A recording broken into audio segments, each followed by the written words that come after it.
Sabe use obi e papa bia. Anna so tinini. Yana na badwema. Anso obi ele mi e pe. Obi ele mi e pe. Adum obi ele mi e pe. Yesu Kristo ni oti. Susu wa anyame sumu. Aya susu wa ho nyame sumu. Na wo ya ba na broso dodo. Na o sign nyankrompon twedi ampo. Tete kwa frem wa enya akwa frem. Fentem frem mo. Mene so no o propose prempe. Bubu edu ponko mu.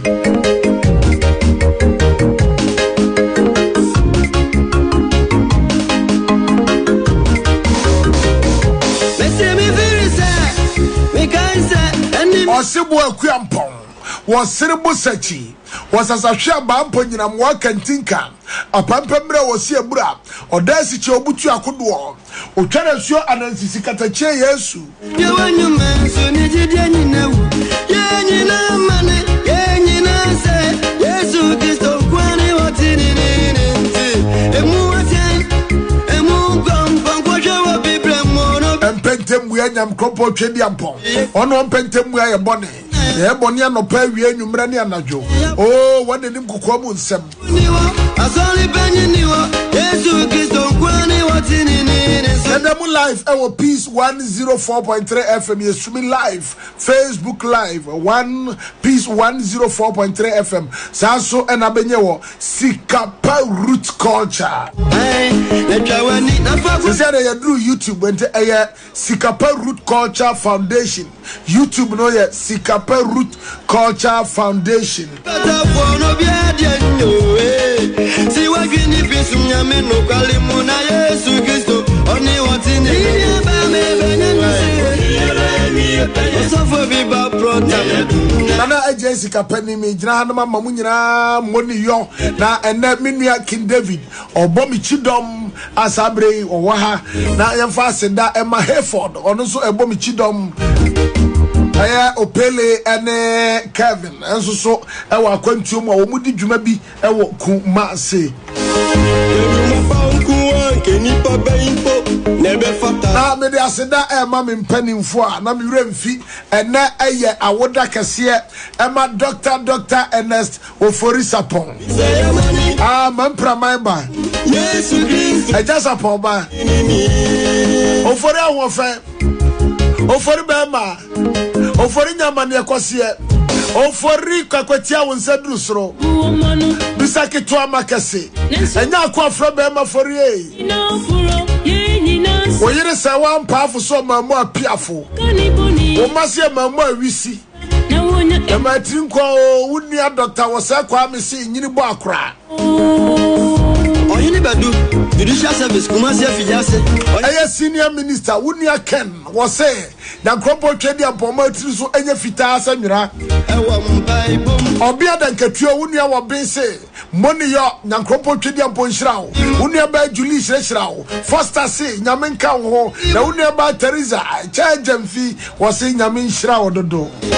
bete wa maya wo ana aya mia miura na woda kese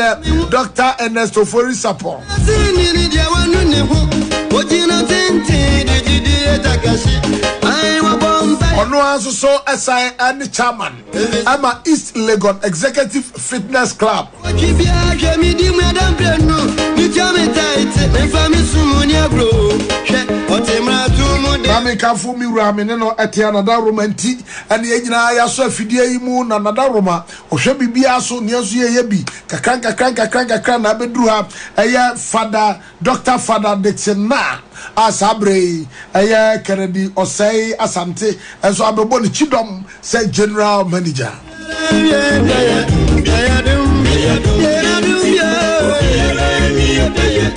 Yes, Kristo ni oti emu yankwete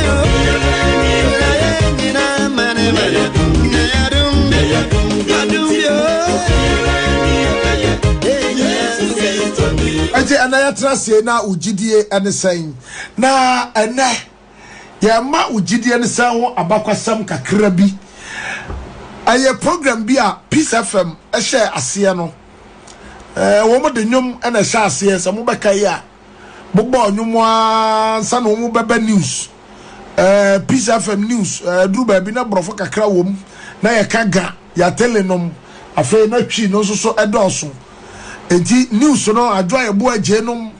shasia ene ade afa ma afia kwadu no so ba mu with programs wow ne saying empom te saying ene asumdwe nkomo afa wo mo de enema bi te say Wogyedie ne saying ana na Adjei Sikapa metisu ebai ama menua ya akire ebe so Wogyedie ne say mu na brabi eduru ye ba bi no Wogyedie ne say no na ekofom na peace Adjei kura na mafia kwadu aya Mrs. Harrieta Ochiritwum dabi no frame in office ana o se me hwa wanyame asem wo mu ye program bi wo ha friend Wogyedie ne say na mperifo aketra pramo na menim se wo betumi aye Wogyedie ne say no enti efiri na ekro no hyase enti sabre aya abrantie ya tete ata ene di kai produce program no e ma me first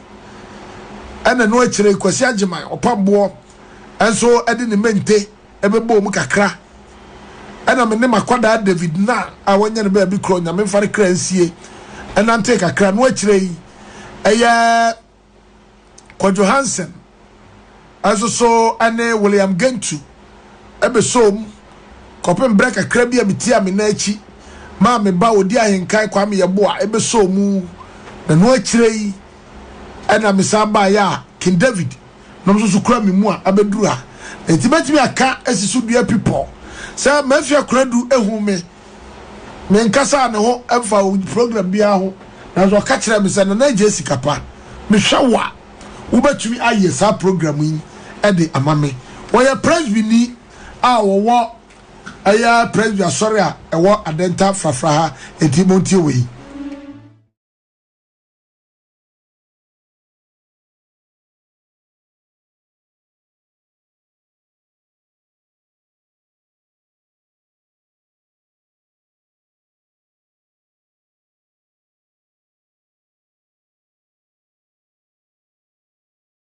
free aya presby hymn book hymn ngoma no hanson ediokron baako hymnary 791 twi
so man fimi mo France man shia how ne bre ahugwai ni amane okon ne opere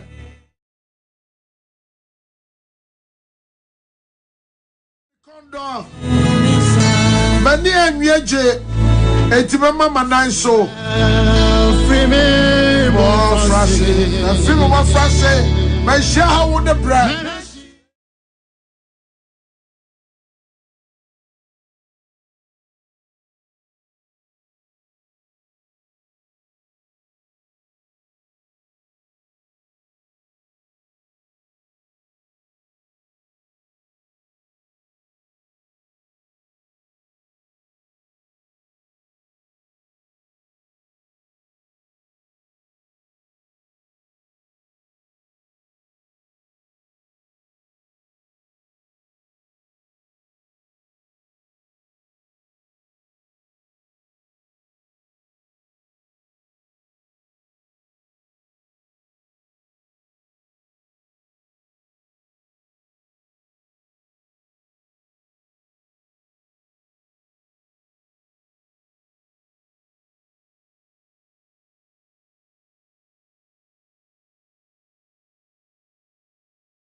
kwai no bebre adiso kai onyame adifo ade ne mai mu padi was it taught any GPA ada wadi tu wan kwai na wona chi ada medi awo enkwa ani wunyina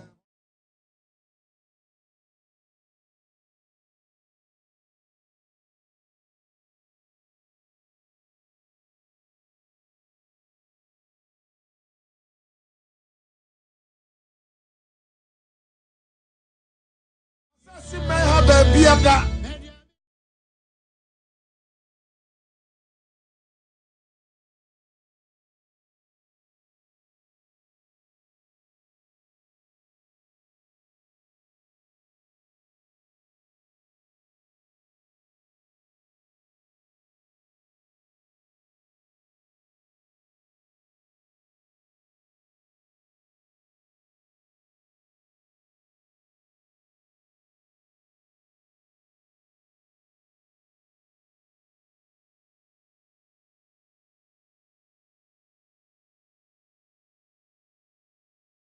priwo wiasi kwa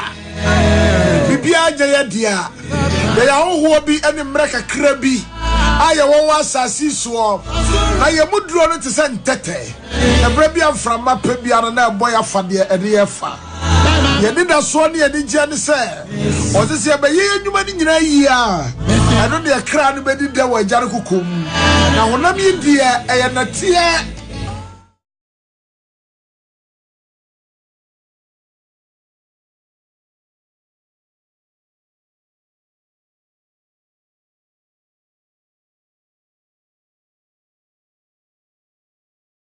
banchi ema kumasi fo nyina nya bidie afa wo mo kra banchi free ba bi no ma di e wa atwema na be asase wuranom ne abusuafo mpanimfo ane ahemfo adwi asase na ni nyina de atu anwea ati akom wa atwema na be yesia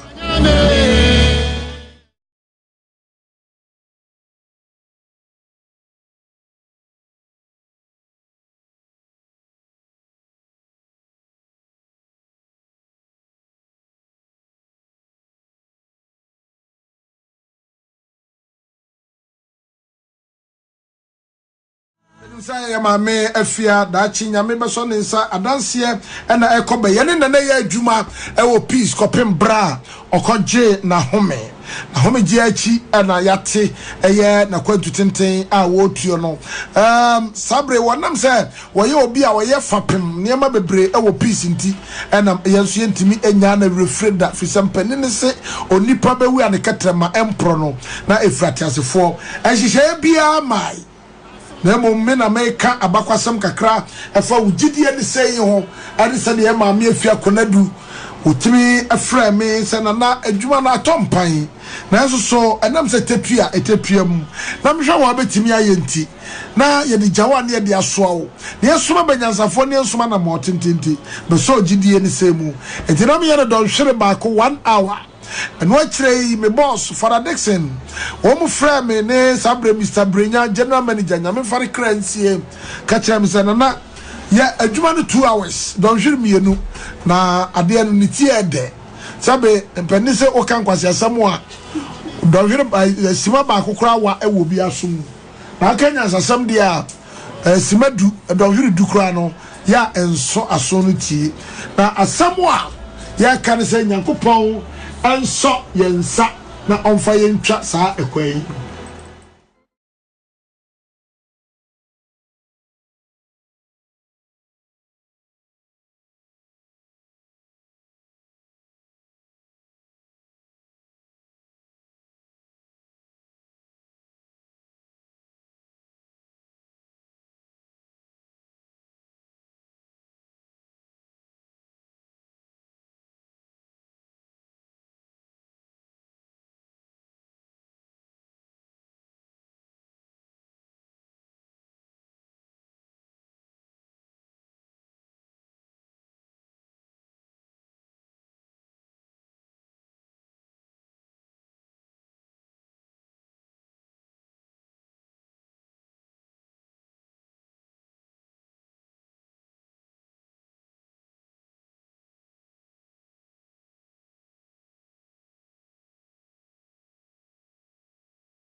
Betre radio no so na enipa nya niema abeba abaye no so emfaso a ya enipa hu se ohene ye hu se ohema ye hu se lawyer pani bi ye hu se sofo ye hu se doctor nipa hu se bibia bi sa na radio adwuma esate take my hand obi o ye radio adwuma o ye ni yo nya de obetra radio so toto ana kika nsam wono na adwuma ne se enkrofo politics nkoa na okura mu anase wo ba ensenhura na obedie da bi eti radio adwuma no so wo ye na so wo ye ni a eti se de wo ye ohene odu ba bi a nipa hu nyansafo fisa kasam ana nyansa ye fafire precious Lord. Eti de bia me better radio so a na mabompa ye ama awurade na so ya me di wie me kasa kan se awurade wako a me bie ma no a mam bibi pa na me nka. Hear my cry, hear my call. Eti be fia better radio so eye niema bebre wo radio so sesi am ne mo kasa yi ye de opani kwasi donko ano no so ye entry pa o GBC ni card abrami ono so aka ba bia oda fomo mbe na ye June awo duase Kenya ase kumase. I am tired. Friend me ka kire me say eda me koya anwensam awo GBC na affiliate awo kumase otie me na me nko na office da wo so ru de wa ye so yiro ho a obekasa yie na daache wo radio so kasa daache o kan say enkomsheni e hye nkom Before them share ya chere na ya chere sabra Garden City Radio oka chemse no na nyame achewa chede na nyame chewa chede na hwede ya ehia woda o chewa chede no amfa subampa nto ho a wo no ohia e na beto kese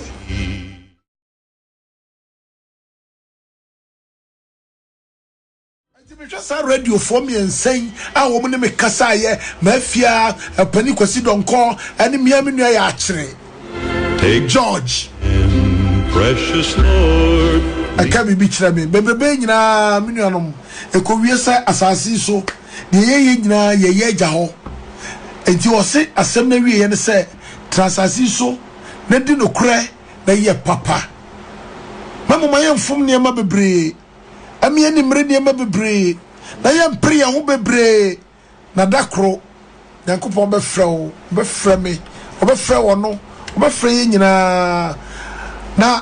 me wira ho sa kroti sa atwema na ebeyi aburo ba wo me di ka atwa aburo ma ne kokumase ana aburo kani ni kroni mu ayemfo ani mpanifo wo wadwi asase na ni nyina anwea atowadi na akoduru kroni mu na akohwe sukuya yetimi atete doctor Crow ye Dr. Penny wo London ewom sa de dana si abubu afa na awreho senti kaka bia kamo twanua 10 trips bia kamo tinfa quarter trip enwo na momobo anu kra fanye school den wo ma to ni nyina di na sedan Kenya me se wo so to di ye no ka prekura mo bia ho asase no enya wo dia ena ho jansa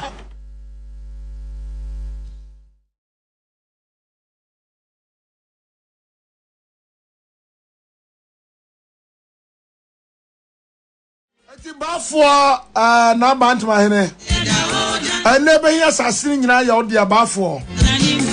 wadi krofo ne wahemfo na ade gya wo mu no wo ma predi nyina to wadi bafo ya futu ani wo kroso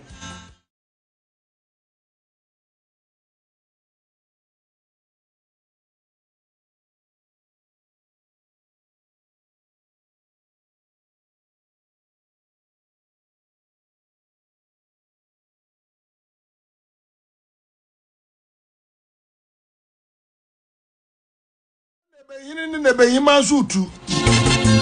na busua ne bi nso abi wo mu die tu fajafo otu na dumachifo zutu anene behi akra banche ansa na wo madi akaburo bakani se bankura ni timi ko aburo pa obiti ko aburo pa sa na oboaboa no na onye skato atade bi ahye enani nyina ya mutu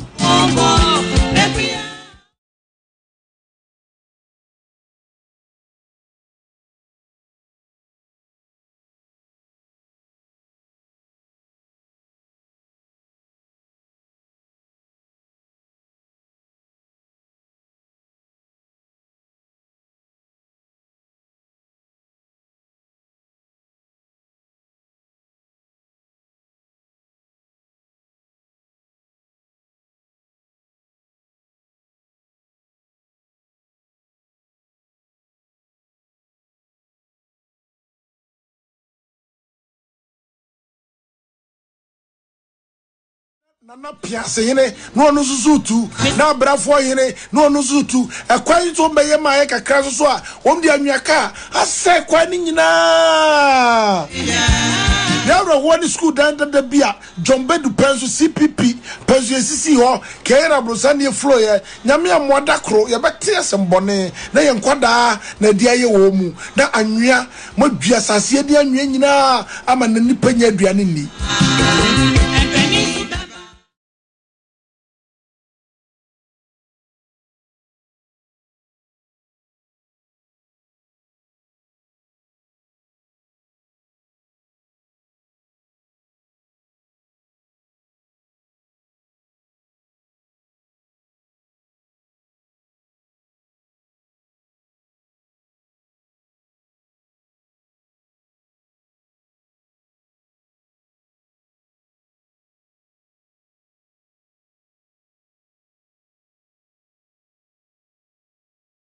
otu for sign any bant ma hene ono nsase no ko science bafo wo ye sign atwemafo nyina bafo nsa ne de ekwohye edi ye ne nhwasofo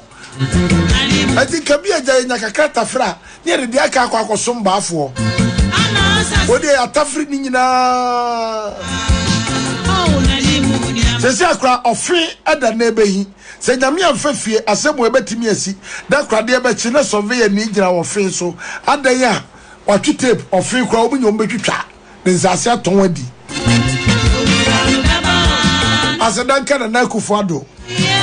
sanya galamse yo bebra ye ya wo musa betu galamse wo nebeyi aka ho eye dikire awisam nom ne ade aba be se oh awrade hunipa mobo owuwe na de animu twa ye ni ya print ye ban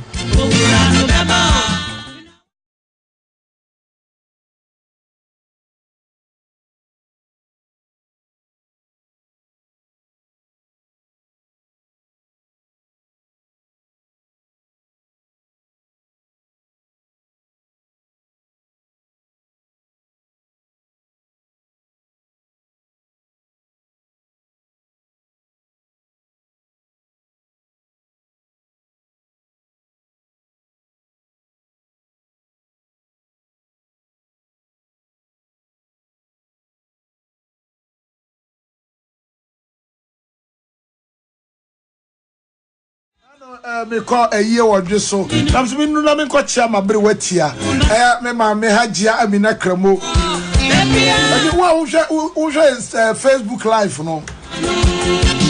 So, who say, and to mine from me, me, I turn to my dear from me. Also, on no, but what would dear come 100 years? Now, I turn to my dear friend, Babema. Oh, Jana,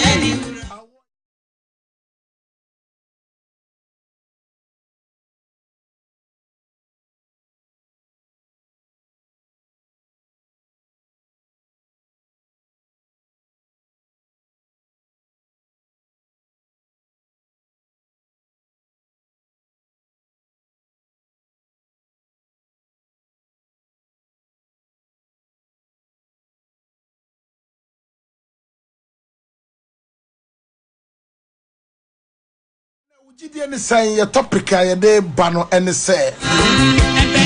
ye wo enipa bia ye ta from nyame nipa na ye ka nyame nipa pe onye odifo a no ye apostle onye reverend a ne ye friend pastor onye evangelist a na ye friend prophet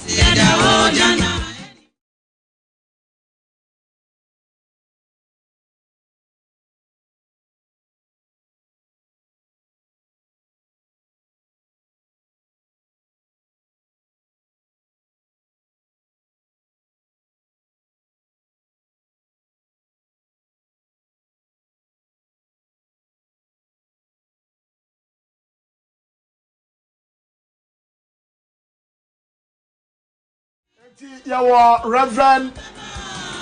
pastor apostle na wo munyina yeta from nyame nipa men of God or man of God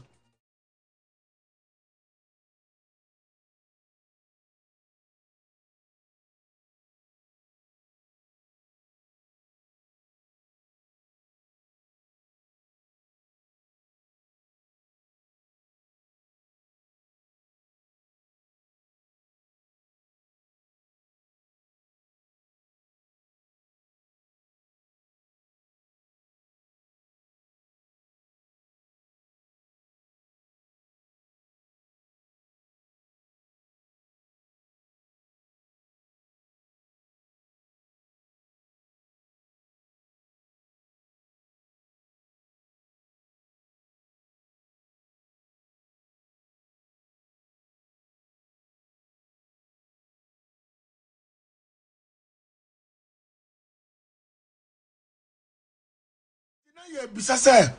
asofo na ye from men of God na nyame so obo nipa nyina se ne nse so e de na ye fra bi nyame nipa na wo mu aka no so eye de an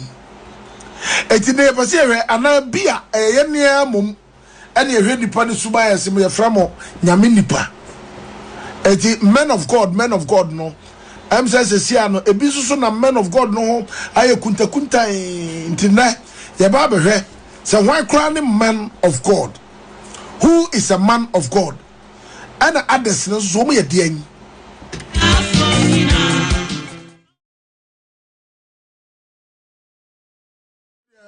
Apostle Pra one acrobatry Ghanaian movie Kumawood na acrobatry Apostle Pra se sofoketwa na ohwe Sikapa na panini di jano one chewa akwaya adwene kwate na sori na Apostle Pra tunufo otu acrobatry fo acrobatry ka che ne se what no no ka che e acrobatry eti minya minipa me ka sam kire wo no wonte acrobatry bisa za media me ya di nipa me ya ponchi nipa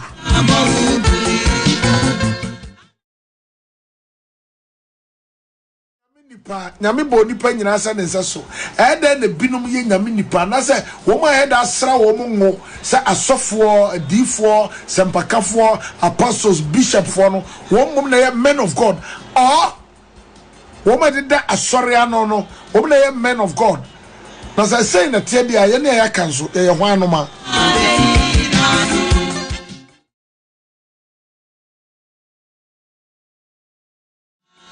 ya ousi ansa enra na eja wo maami Grace Pokuya bedusa wa ekwan ewo Adjei so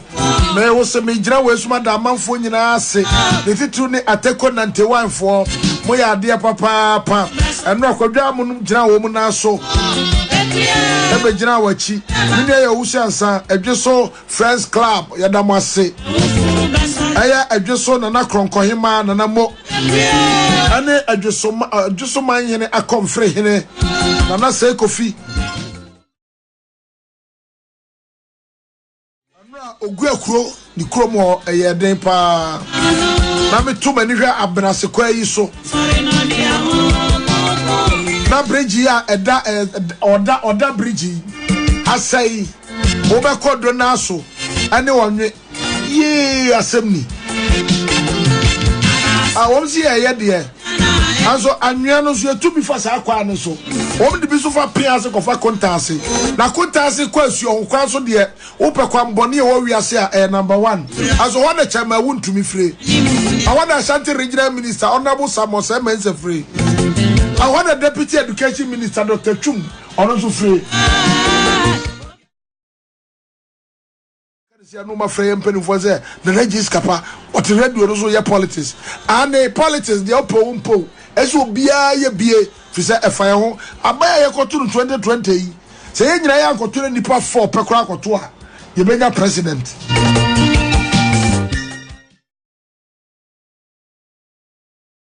eso kwan mu hwe ni ye putu eja ana esra so nom fe yi ase akoyem nom ade kwa adudwan kwanta akwaja ache ne pram so ade kwa akosi kontase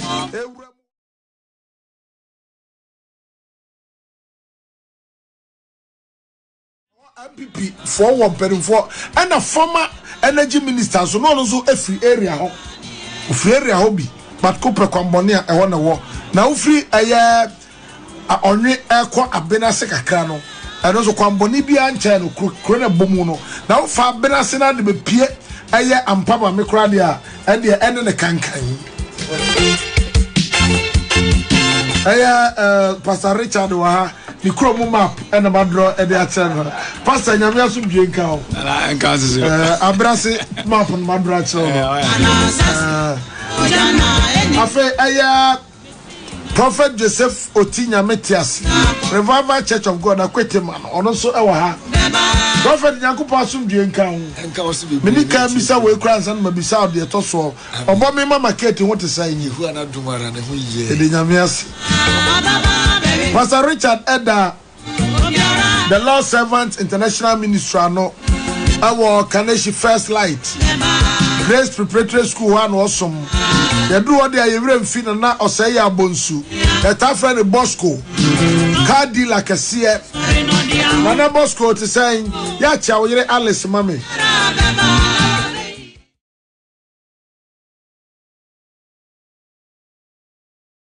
Tiani asha say be bisa say ye ka say obi eye nyame nipa. Na on the wine who is nyame nipa na dey na kire say we eye nyame nipa. Ana nyame nipa ne de wate asori de ode baaburu ye adwuma de friend sofo ana nyame nipa ani obi a wati ma obi adi ye wona brabom ana nyame nipa ani obi a okwa asori da na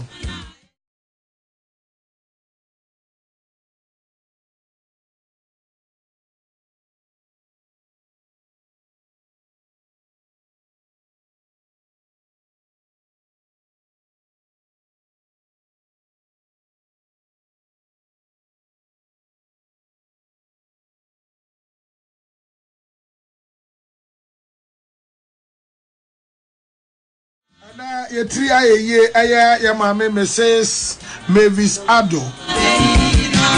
our year prophetess Dr. KK Pepra KK Pepra roofing system na yere oye commissioni ba asafuni believe in the blood of Jesus ministry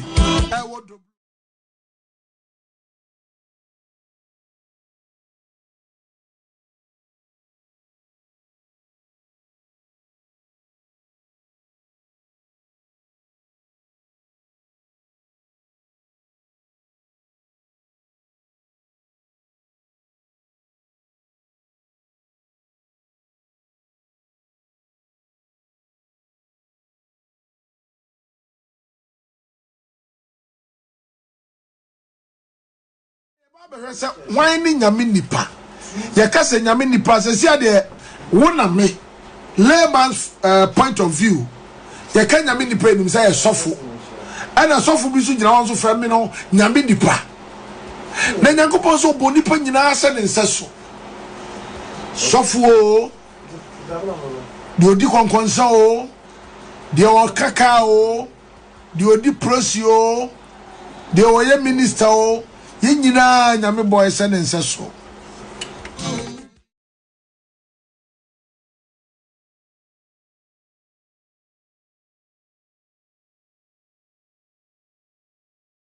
ana yene empanimfo ahia mamini kan na menchia wo mu nyina nyame nipa no awurade asomdwe nka mu nyina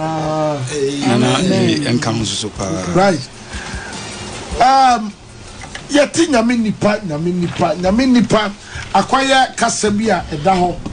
yemu bebre refer nyame nipa se bia sofo anase odifo bi ana wasempakani prophet anase apostle bi anase bishop bi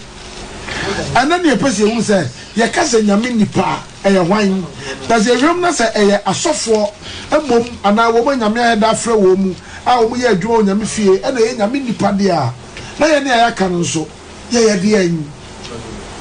a man of God. Who is man of God? I had the Ashas here. Yes, every prophet Joseph Oti Nyame Tiase. The Eddie Kamis and Papa. Why crying Nyame Nipa? Who is the man of God? Yo, Nana. Edo tun for nase. Odi ewe cry mudi Ababi Drew.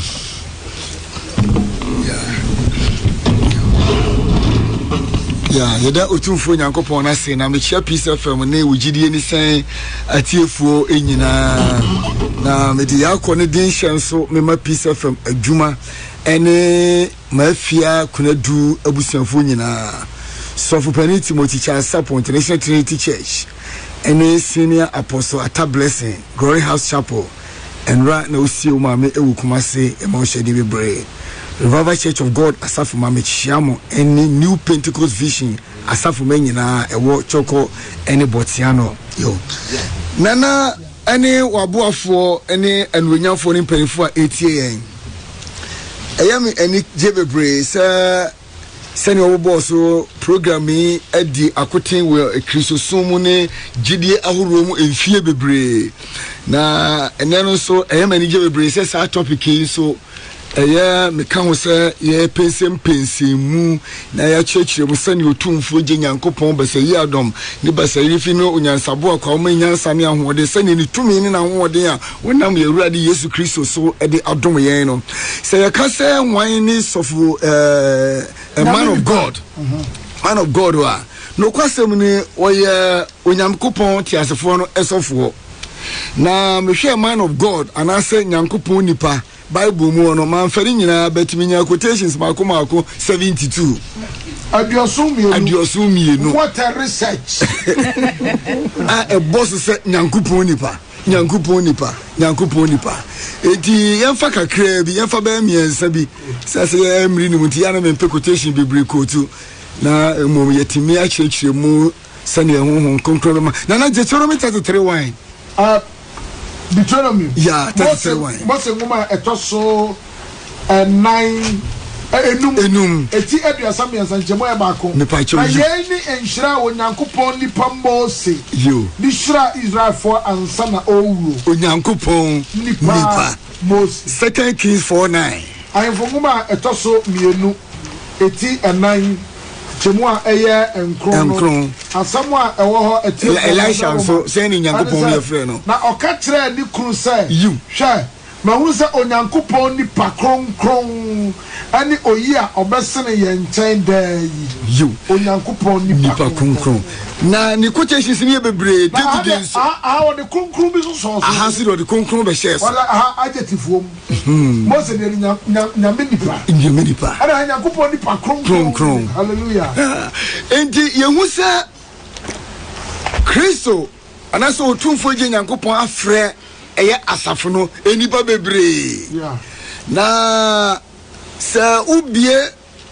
ulai na enkrofo eba so a kadodo na befa Revelation eye 1:6 na kase na Yesu Kristo odi ni moja abeto yen eye ahema ne asofo eti yen nyina ya asofo enipa bebre Adjei san cheche ni se yen nyina ya asofo wo mo se Yesu abefre yen waye yen nyina asofo ne ahema nanso no sane emrate no wayi nipa bi wo mu ade tumi ahoodi ni bi ama won se wo munye adwuma soronko bi ewo Christian asafo ne mu enunti ne ma won ebeda enso ewo bibia mu na se ye de ba eye wiase mu amamre mu pa emra ye besere ne yakọ eye asante ahimfie no ye be ko hu se asante ahimfie no onwo ebe otumfo no dodo na eye adese nanso ye mfre homu nyina otikokọ so oba ko ne ye fre ne se wo na otikokọ so enti di be kura na yemfa ma wo be fa ahemfo adi wo kan ni bi edi ana wo se ha mefa wo se tutu otuso miye no na so ade hie bebre wo enti sara na ye ba nyamsum mu ahyase a otumfo je Nyankopɔn ade adifo ye adwuma wo Israel ɛho no nyinaa no onfre wo nyinaa se Nyankopɔn nipa na so wo nyinaa ye Israelfo ɔman ye nyame adɔ na wate wo ho de ayɛ ɔno na japade sana chosem ka se nyame di Israel fa ye ne japade nanso onfre wo nyinaa se nyame nipa na mo wo yibie firi mu di dwuma sonko bi ama won ebi ni Moses ebi ni adifo ekeka ho Elijah wuye hwe na bofra Elisha onu kura wo yeketo oba ye no ye frɛ no Onyankopɔn nipa kronkron ya sa de kronkron kura be ka ho na cheza aha no ye betumi akasa you obi a oye nyame adwuma nyame afrɛ no no ono ne nyame nipa yo afrɛ ye nyina no we yimu bi e de adom bi adom wo sene waka wa Ephesians eye for say na waye binimu asofo waye binimu ahyɛkyerɛfo waye binimu apostles say amenyame adwuma na koso enti nye ye nyina egu asafo no mu no praise bi mu no ene ebeyi ye nyina sɛ yenko nyina pulpit ne so otumfo Nyankopɔn pese de mo ka obi nka bie na na dwuma ne bibi ahote se ne wa show 1 Corinthians 14 ne se na munya de nyina pepepe ni kwan so tu be ko praise bi no ye wo ho a yakhye datete wo na wo makɔ asofo school akɔ Trinity na wo makɔ sua nyamisia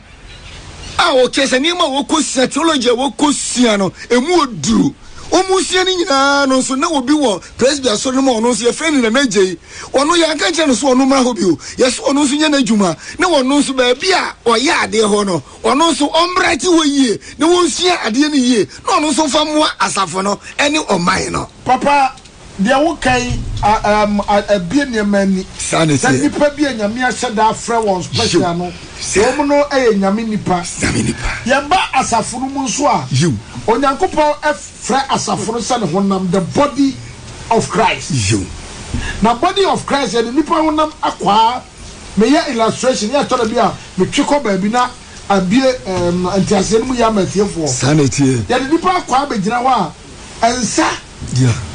awo na djuma ye na ontimi kan kire ani so o che no ani so bo ani padua no awo nhwem na asonso bo ani padua no wo sound etre awo de wo ye wona suntokro ba miensa no ani ehwene ano aso enan enso edi akoniamba na ya furu so de bagie nyina no wo so agi atem se se na tie dia ye kase nyame adwuma no wacha ma ye nyina na wo biobi ye no aye tie nhyɛ da kofra wo bi nyame nipa President ya sa wo sofo a ay kum chacha beze pastor na evangelist na prophet Isaiah na di ono so ponyum di ono so obi no kra o tia so ma futu nko a asamba so mo wona siesie den na sa nyame nipa no ne nke fa ma wo mu nyina na mom ye de ko ma de ogira pulpit animu a wo bokola nko a Hebrew 5:1 Hebrew fo ngoma eti enum tichemu baako Lubiso asem say na the Bible yima no a na etiefo ani age se we dey dey na ntisa politics for na wa come feel say imagine you say was na oso ba cho mami head na fe wa kan as say asofo panini ya enipa you as say oh sorry as say asofo panini ya enipa say osofo panini bia no wo ye nipa osofo ne be yiri so osofo panini no na osofo panini bia wo yiri free nipa mu ahyɛ ne sɔfo ama nipa onyankopɔn fam nioma ho tabɔne nti ɛno anko a nyankopɔn fam enioma ho enti sɛ ne wo kae no aboa sana agirifo bebree nso ne adɔfo bebree nso adwene bɛyɛ wɔn sɛ ne wakam wɔn nyinaa yɛn nyinaa wafrɛ yɛn ɛwɔ adwuma yɛn mu nanso wɔn sɛ enipa ni mu na yɛ akristofo na na sɛ ɔsom agirifo mu no wɔbɛyi wɔ bi afiri mu sɛ wo deɛ me yɛ sɔfo pani nyankopɔn nyuma ho ɛno nti ɛyɛ na nya sɔfo na nkasa ɛna didi ne to wɔn sɛ me nyankopɔn nipa sɛ wohwɛ quotation 72 here sɛ abrɛ yi mu ɛyɛ the songs bibia wɔ bible no yi nyinaa tia ɛnya sɔfo na frɛ wɔn nyankopɔn nipa na mmom trɔsɛm ne baabi hɔ wɔ se ne nyankopɔn nipa no kɔ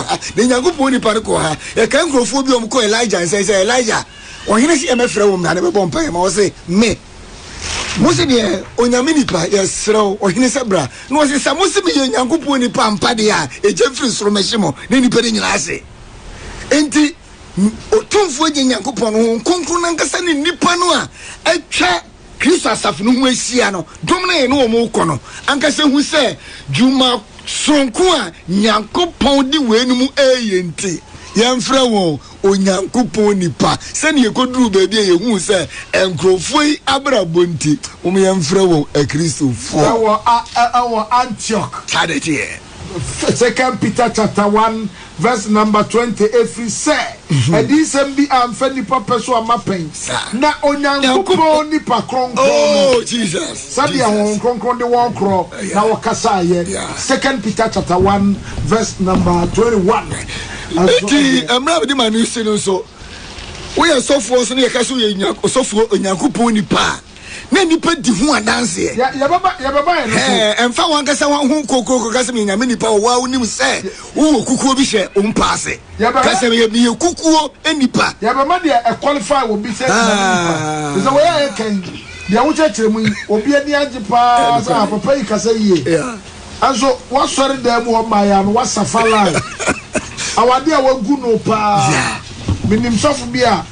obi ene ne girlfriend e ko no ho mpa ebo ene ne girlfriend na ba sofu ne yire ono na wo betre kwa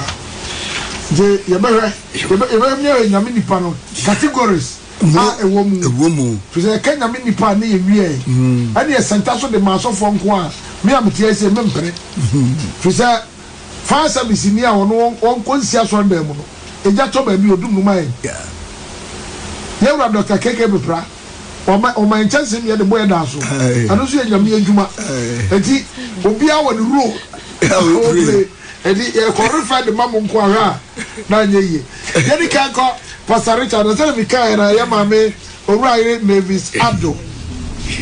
prophetess Dr. Keke Bepra na hokani or that of friend believe in the blood of Jesus ministry our doblo no our nsawam ekwan no eso oha onene nua can be cheap pra o mususo ekan ho na ene aya yesofo odifo Daniel Ansuji abo Apostle Prayer Center Olebu otiachi a wono so ene wo hwe de ekoso ni nyina bi na otie bie dache ene be hwe nkomo prophet Daniel Ansuji abo Apostle Prayer Center you saw Apostolic Church me a friend apostle na ya wo boy no we say yes afro bonsemu apostle so mensa me dia ni je meyi wa ye hallelujah apostle is apostolic for wo no fakro ya ko Pastor Richard hona fe emra emame Owura Mavis Abdo so na yeti ana what's wani nyame nipa kra yo nana me da sipa ne akonya adama me na me peace FM for so yakọ mamia nyame atonsa frɛ no mafia kwadu aka Wogyedie de say we foundation na date no ye no match date na pacho abusuafo mfa nhyehyɛ ya emai ose mafia no waka mu no na wɔ retirement okay enti ne ho niema bebre wɔ hɔ a enti sɛ bia ne wɔ ha na so anya dan a yene no anti abusuafo de hye beba na ye mpanimfo no wo mu hye a mmoa bia ye beboa no de obi a ye bia mini say ye wo sa kwa be despite de o ye tiri so a na ya so yo na dasi maminchia ai CEO a oda Ninwell Home Appliances Ghana Mr. Moses Nkrumah where you know Santa Maria Brucios bus stop ha osa will be Asarbutwe Peace B Junction oniama papa nyamisha onyamema odwuma nkoso amenchia Eda Timothy wo Paradise Prayer Camp ewo ayi Sinta Tunis ena kofiso route ya me abeku ode ne ho chia mu nyina ene Mama Doris Eco Bank chia nana eka nyamini pa eye breaker title yedema Yankopon ne to no testament ne yedema adifo ana say umumda religious leaders oda asafukuro bia no ana say awo nyame adwuma edimu in Old Testament now nana enipa biara wo wiase bia we nipa awo tiri eni wadwene timinante koba awo nipa bia Nyankopon abode including bonsam kra na me na ere ebo no nipa bi wo wiase bia Nyankopon ere abode na unye Nyankopon abode ni wia unye Nyankopon abode ni wia emu na ye benya Nyankopon emba Nyankopon abode na yi ni panyina wo wiase nyina ni mu no ayi nyina nam wa yakoba about 6 billion as 7 billion na ye kan say wiase mpam nyina me abode emu na ye benya Nyankopon ede emba ewom na abode nu mususu ye benya bonsam maso ye dai ewom na kwanya Nyankopon aye ne say na bodie ni nyina o me nipa no na kan John chapter 1 Yohani ensempa etibako etrem du ba konkopim du ni no wose oba wono ane die mu na wo ma eye wono ane die no anye no na dodo a woje no one now Wogyedie din no di ye no one ma want to me say one ye onyankopon ma gave them power to become the children of God. Good. Eti nyankopon bodie ni nyina wo wiase nyina no emu na ye ba be yi nyame maye afiri eti obia nyame abode ene obia nyame abode beti be yi abode nim ne be hwem ayi nyame maye afiri true do ba Yesu aye edie se de wuridi ye obabum no. Good. Na ye yi nyame man so wie a emu ne ba be yi nyame nipa so aye afiri ase ye yi nyame abode emu ne be nyame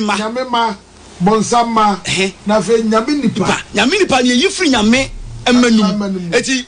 wo betima be ye nyame ba na nyame ba no mu ne be selection sa be yi nyame nipa ye dey afiri eti no you ready 1 Timothy ngoma edi enkan etre ensia echemundu ba ko eti nsia 1 Timothy chapter 6 verse 11 was say na wo onyankopon nipa die dwan wenom na ditrene onyamesompa gidie odo boaseto ani ojo achi sa eti no o say Timothy ebeji Yesu di beye nyame ba and what jump from nyame ba beye nyame ye dey nipa I say okay 2 Timothy chapter 3 verse 16 to 17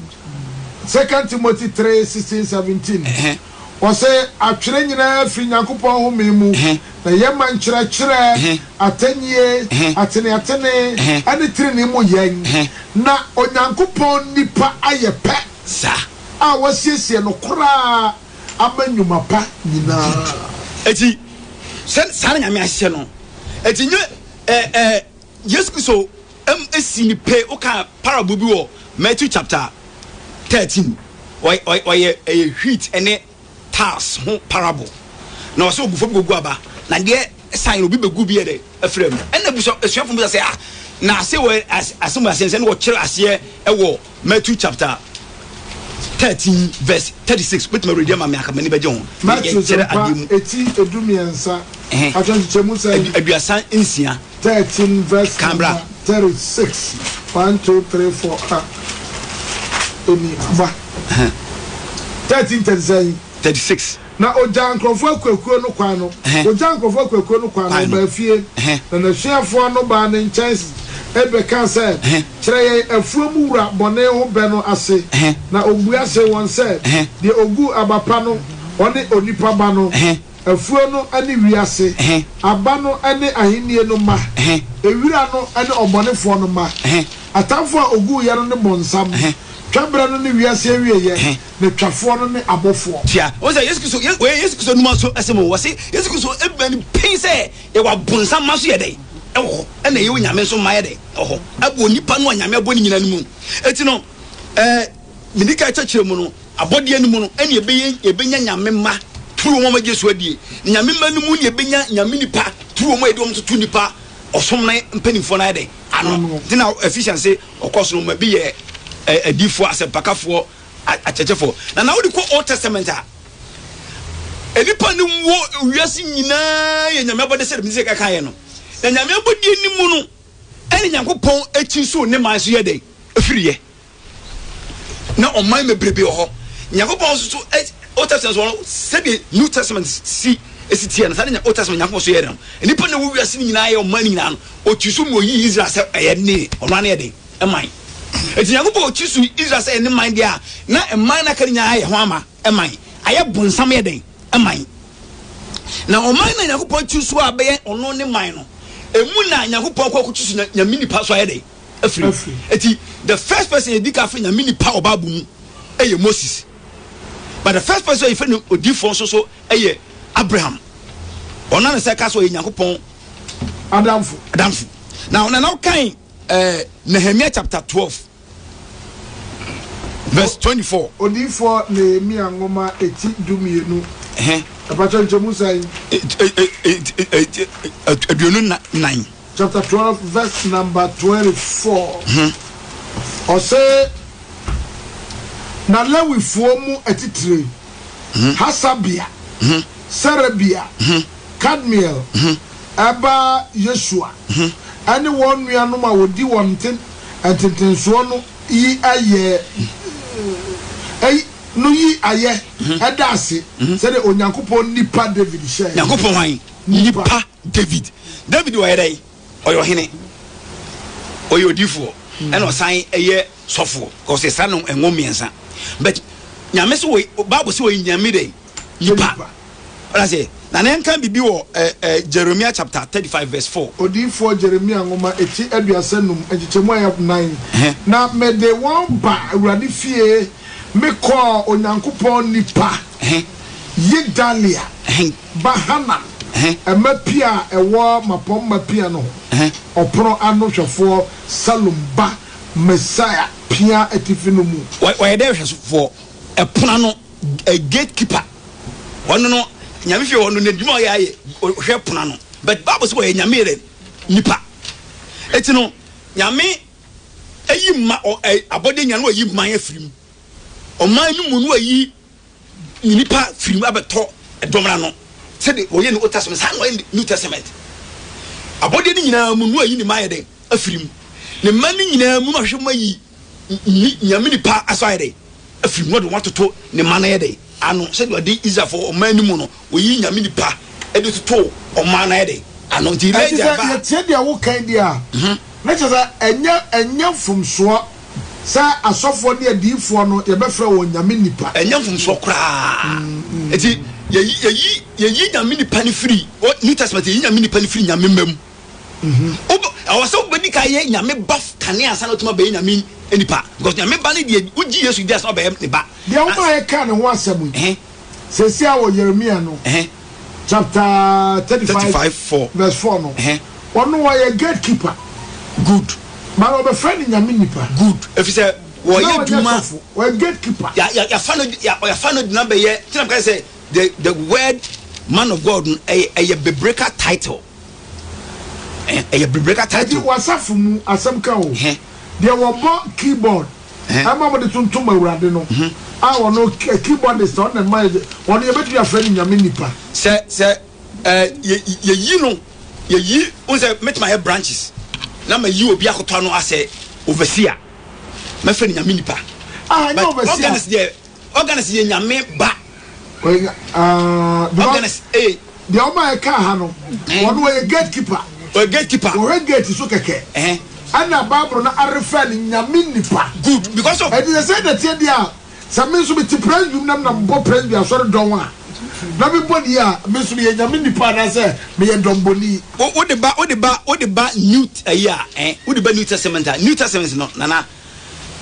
apart from say ye nyame mamu be nyame nipa no a bit must refer nyame nipa no sama all believers.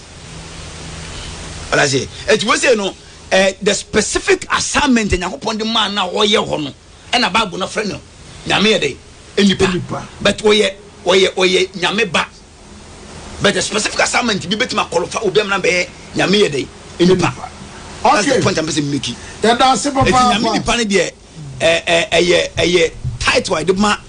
nkofo for special assignment yakopon de amom so menye yetimi wo cheche mo no yetimi nye ni general za obia nyame nipa no na we o nyame ma sa na mo nyame di adwuma bi a hye o nsa no good ana o ye nyame nipa sa ai o hye se wa so na nyina ye nyame ma o so na hwebo toto ne ma ne ade ha o me nyame ma de na sofo ba nyame nipa na eba no na nyame ma so ayom so afam de Wogyedie ade seni mama yenko ani mwe so na fei yenko Mrs Prophetess Mrs Mavis Ado eso anyu mo yemi de pa yenko kim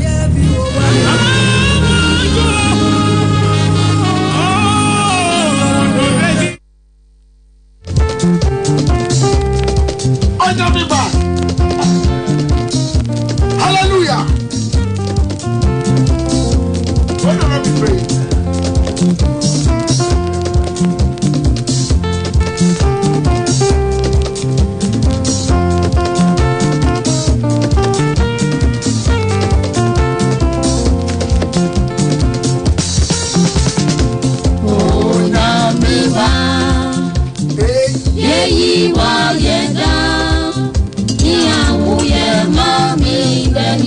nti ejiwa yeyi o nyamiba yeyi wa yeda niawo ye mami denti ejiwa yeyi o nyamiba kwi yeyi wa yeda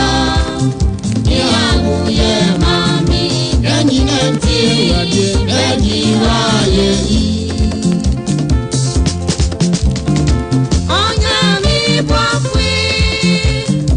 yeyi wa yeda niamu ye mami deninati yeyi wa yeyi ona miba yeyi wa yeda niamu ye mami deninati yeyi wa yeyi nyame aduma kwasiada bay ye maame nom eda Mother's Day. Yeyi wa yeda niamu ye na abede papa yani maame nom ebe che won su ehunu ne wonim de enti mi fama bere watia ani agro Adjei Amina kremo ana na subodi ade amanya ntachiwa Islam edino aye Adjei Amina kremo na me ade me de Daniel I'm a Christian ana mama ye Islam etoka nyina bo mo ame wa ha eti a friend Islam that is Christian Islam Islam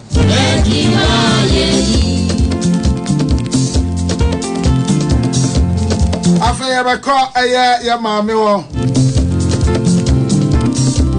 ankom seniba owura yire Mavis Ado what I believe in the blood of Jesus ministry no e wo doblo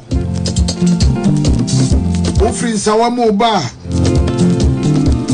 tabi anaka ne prosefo bere ye wei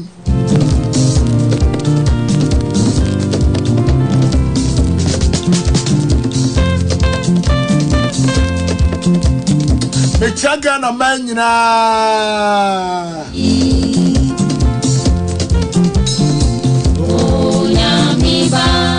okay yanko na fe yane ya mame enkodi enkomo onyame nipa hwan kura ni onyame nipa ya mame prophetess Mavis Ado ya mama kwaba de dika ba peace Wogyedie erese so nana das nyame share medikai achia metiefo kankane mira any doctor KK Prepara berima ohun niyemu ye enye ono a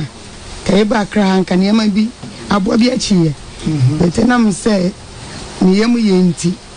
ogusu ehwe na safo tinyame bebi obi anyame nhira no ya say that ya so kona krama esi pataso a na obi na do ni si so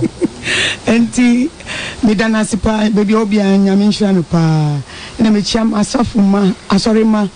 the blood of Jesus ministry ma bebi mo bi anyame nhira o mu yo nana topic ni die maybe I need to sometimes no as a word na maintain me preparation here I different kakra but nyame hon concurrenti ye betichi hallelujah ma mimi enim dia menim fa nyame enipa ho ye say nyame nipa is the man of God. The man of God are those who has been ordained with a special tact of God. Woman had the asra woman. Yeah. Amman me adwuma poti bi. Good. And see so here oba Matthew 10:1. Matthew chapter 10 verse number 1 sorry Matthew sempa eti du so mo baako na ofra asuafo dumienu ne bai and he called the 12 apostles. Now, on my home, fisu to me, say 1 to 2. He gave them power over the bad spirit. Now, one son, Yarewa, and then I will marry na. Enti nana, say a kanyamini pa. We muna, onyankupoma mutumi. Se omuko no me den. omukoye enejuma. And these people are the man of God. In the presence of God. And in me man quotation me prepare me message like the man of God, the shepherd is the shepherd, is the one who take care of sheep. Or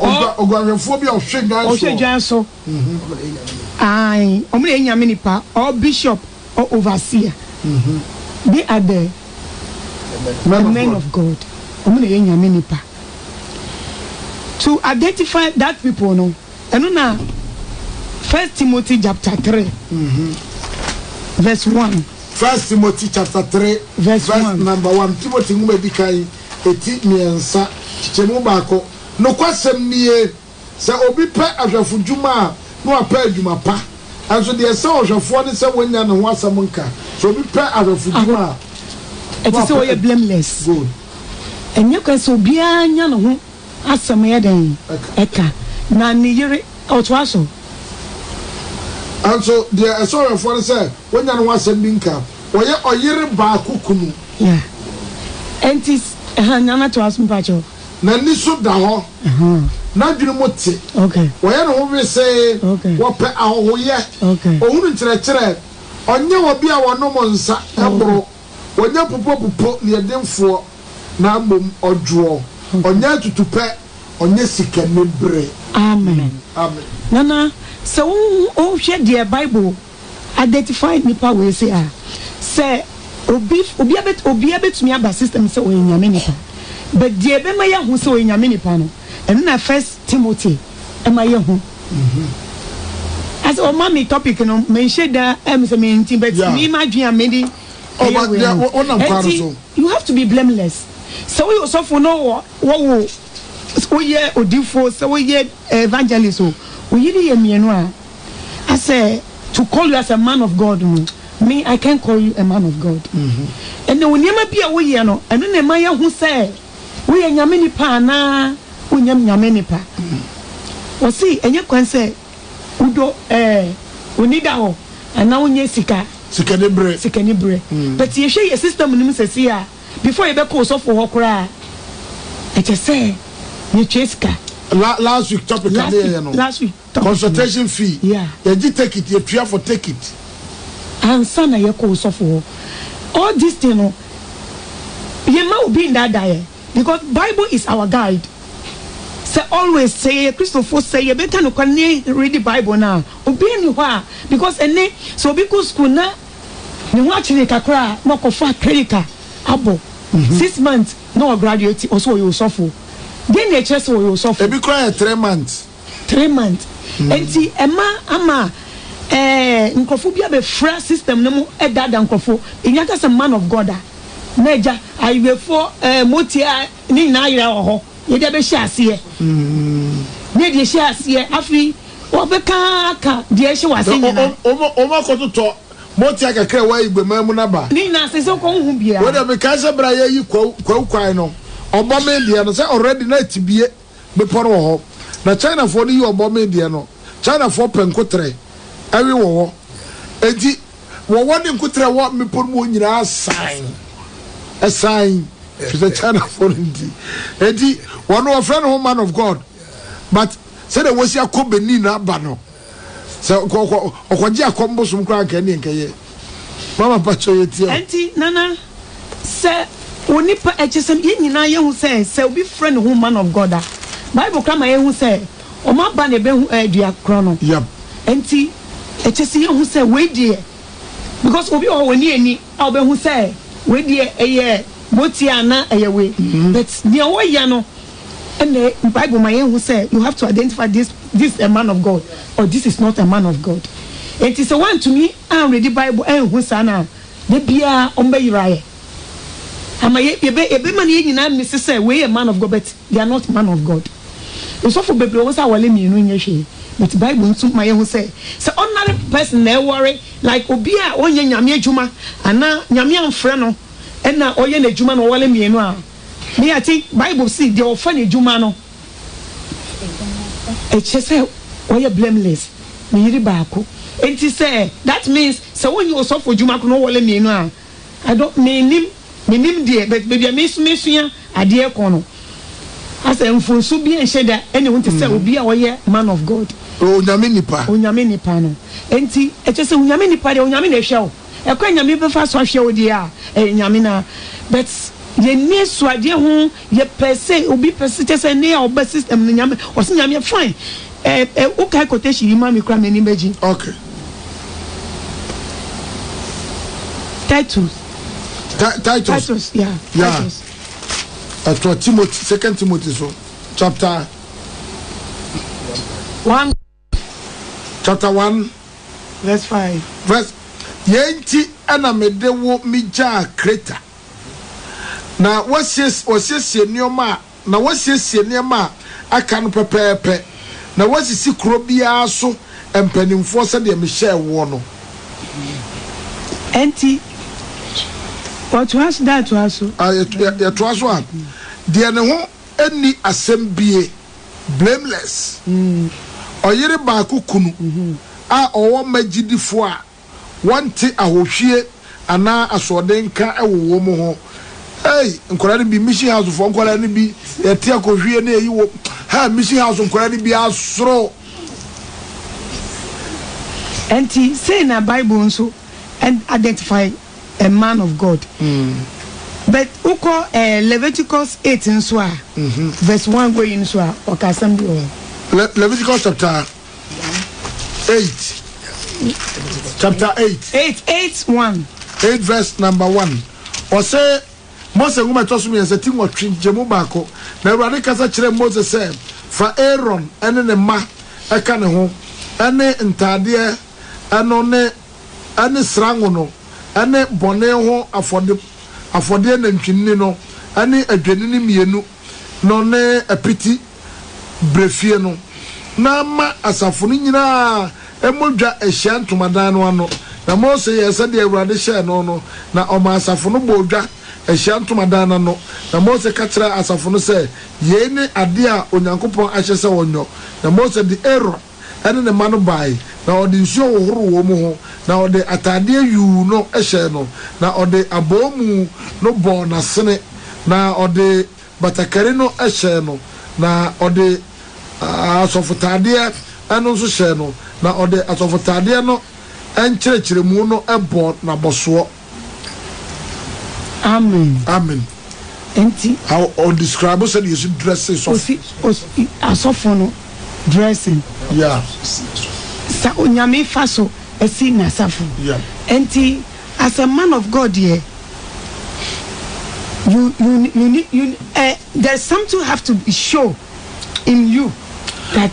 mama na me misa sem we matiefo ya wa asafo na de efra bibi the fivefold ministry okay obi ay evangelist okay obi apostle obi ay bishop no ne ade se be a pastor sa for enipa enumi se ebi wo I believe in the blood of Jesus ministry mu a wo mu nyina be frɛ obi anyame nipa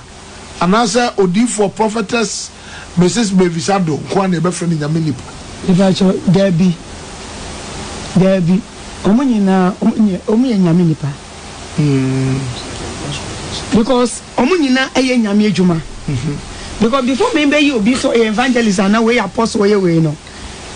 me ma hu se onyame ensa wana so ene me nyame aboaye se nyame adom nyame yodi sofo no che na enimdie ngosura no wo so a o mana wo wase no nyame tumi bie wani ma wo hu se ni ngosura e wona so enti hu na mfam no ye boa e hye na osofo atade enti wonya hye osofo wonya hye na as osofo atade no o ye man of God so wo ye apostle so wo ye den your friend onyame nipa enti nyi odifo nko a ana evangelist nko a ene ye man of God ya won krofo bi wo he da de nsagu on so sra won se de wo kan bia na sofo penna wo da asafo anu nyame abie wani nkwada hye wase no onu se ampa we wo gift we a obetimi de ayi wo do nsagu on so asra won wo amoma be men of God na ahana me say bisa question na me bisa dada na say na de ya na maya na obebo praises Any worship and Pamia de Esha sorry Asiano. Woman so position bed you do ebejina. Woman class no Omu de omu nyina ye nyameba. Omu ye nyamema. Omu ye nyamema. But so ma question no. Omu ma som na djuma no koso. Omu ma nyame djuma no koso. Very good. Ye betumi aka so omu ye nyame nipa. Afi se obi tumi to nyum ama obi sorry for ne hwichi am sorry. Oh yes. Afi se nyame mo sra wano so. Enti sa nipa no oye nyame nipa. Nyame ho ntine mo. Hun kokoro ejuma wona mo. Ono ne dia enyom to. But na brabo ene be kire se oye nyame nipa ana. Enti eye dia wo be ye hu no eno ne be ema ye hu se nyame nipa de se bebre aba system no mo because obi di motia oye senchurani but onye nyame nipa obi join okot oye ejuma no but onye nyame nipa because enye emosra na free osro no ene eye fake one no enti me friend nyame nipa enti omo mutu nyum no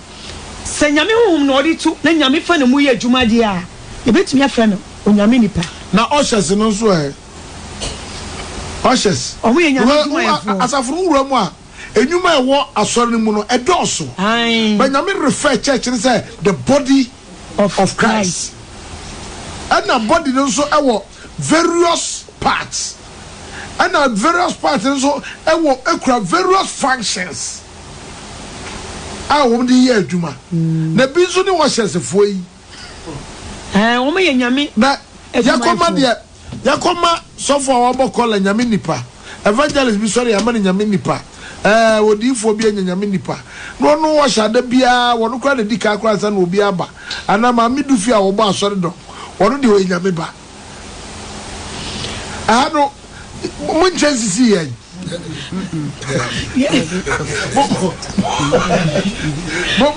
Mo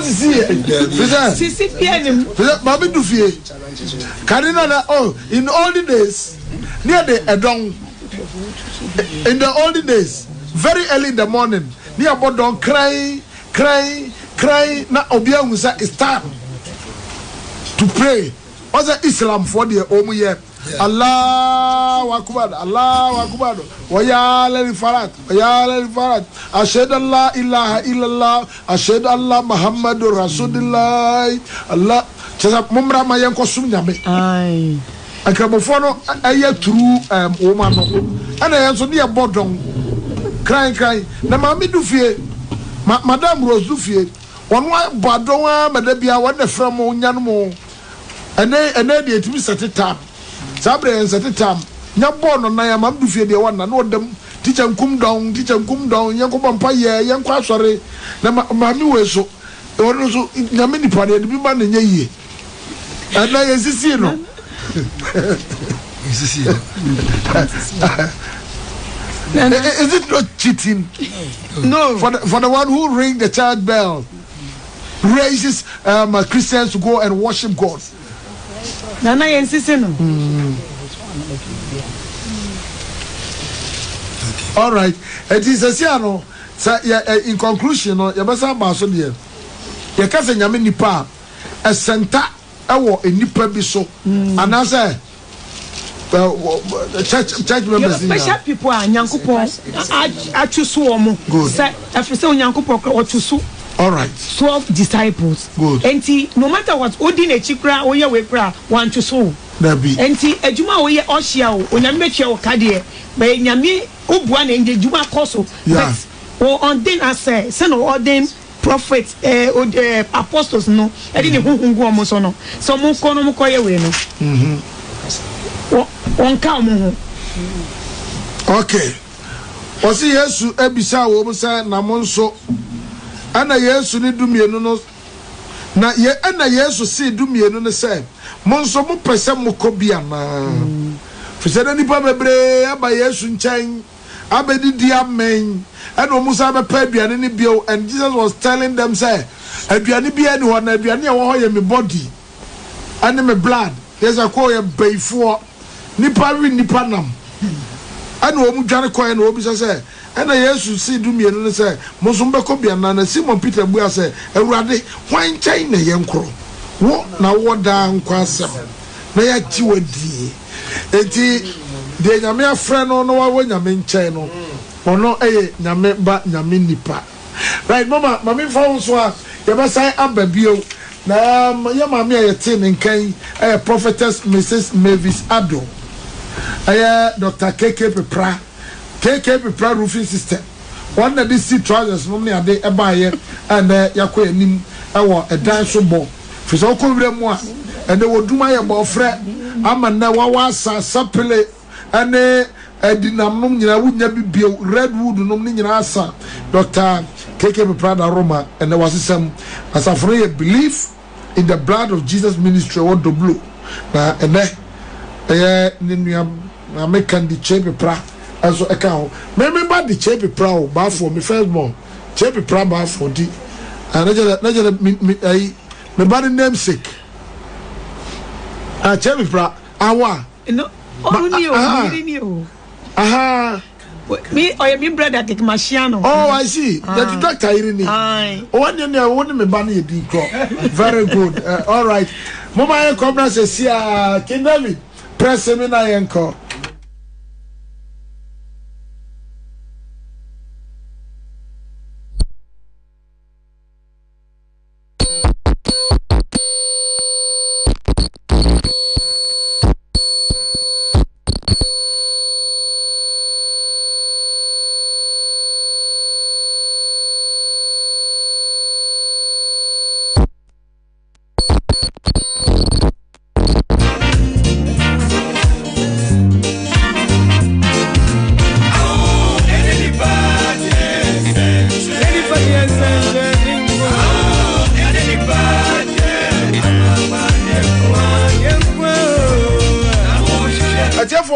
Ofa edikai no ye define who nyame nipa is why ni nyame nipa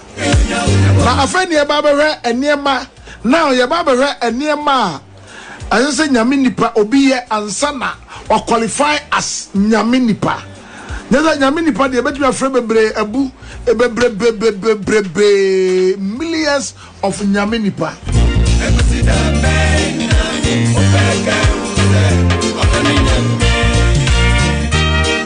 Adjei for Mr. Frida Kromo abamumu sa sofu bi ana odifo bi ana evangelist bi nyame nipa woso ye nyame ba wotie se na Pastor Richard kan na nyame yenyire nyame abode na nyame abode no kra ye papa na ye bone nti no kra ye ba benya bonsama wo mu obi tiri ye obi papa no wakase Mr. Chei me nyankopon pa obi ye obi bone wakase wo Judas we am a bon sampa.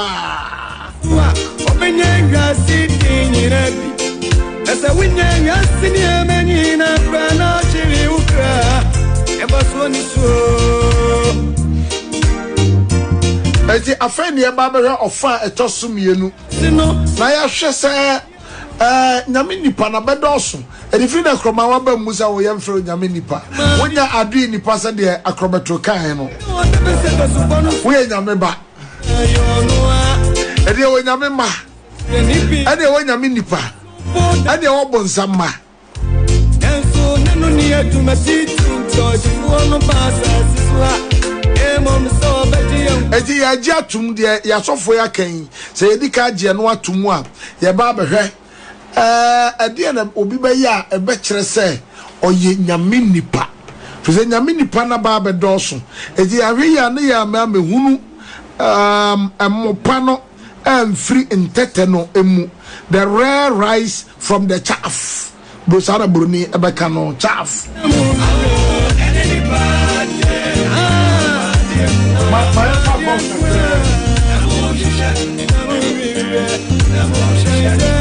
Therefore, monso mombra so kakra bi na asofoi ene maame komsheni ba enso ntie mo kakra na de mo woka no eno so ye hunu who is man of God why ni nyame nipa frisa na say nyame nipa na do so do nyame nipa ya do so ena ma mumu bebre mo frɛ na Adjei Sikapa na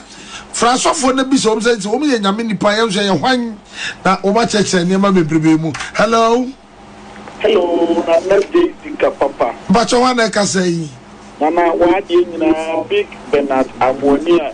deal here an air conditioning specialist. Your big ATO. Nana Bishop J.Y. do Ebiema OTO. Nyame nipa de me nim kakra no ene se nana obi a oka nyame asem a asem na oka no so no wodi na fede so pepepe oye pepe yo o ma bibia di sina kwa so pepepe wa bra untwan kontompo enipa sa no ene nyame nipa onipa sa ne nyame nipa Big Bernard amwani an di hu hia no. Hello. Mama. Pacho Adjei. No. Pacho etio. I'm bet to make Psalm 82 verse number 6. John chapter 10 verse number 34. O quotations that's ya dozo. O si dey din kan saying Psalm 82 verse number 6. Anyom ade otwe mienu. Enyimu a eye ensia no. Wo say media makase moye enyame na munyina ye osusu ni no ma media makase you are gods and you are the children of the one above. John chapter 10 verse number 34. What is it to crowd also do? John chapter 10 verse 84. Verse number 84. Yohanes ampa 80 edu jichemo eye aduasa and 9 verse 34. Was it Yesu buase one say what Yesu buase one say one try no momre mu say me can say moye enyame. Okay. Yesu ya dasi.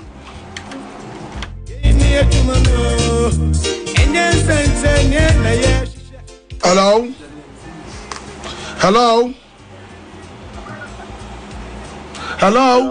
But you want to say? Wauba office kabili na mtu wapi mo kumaso kwada so o kumaso kwada so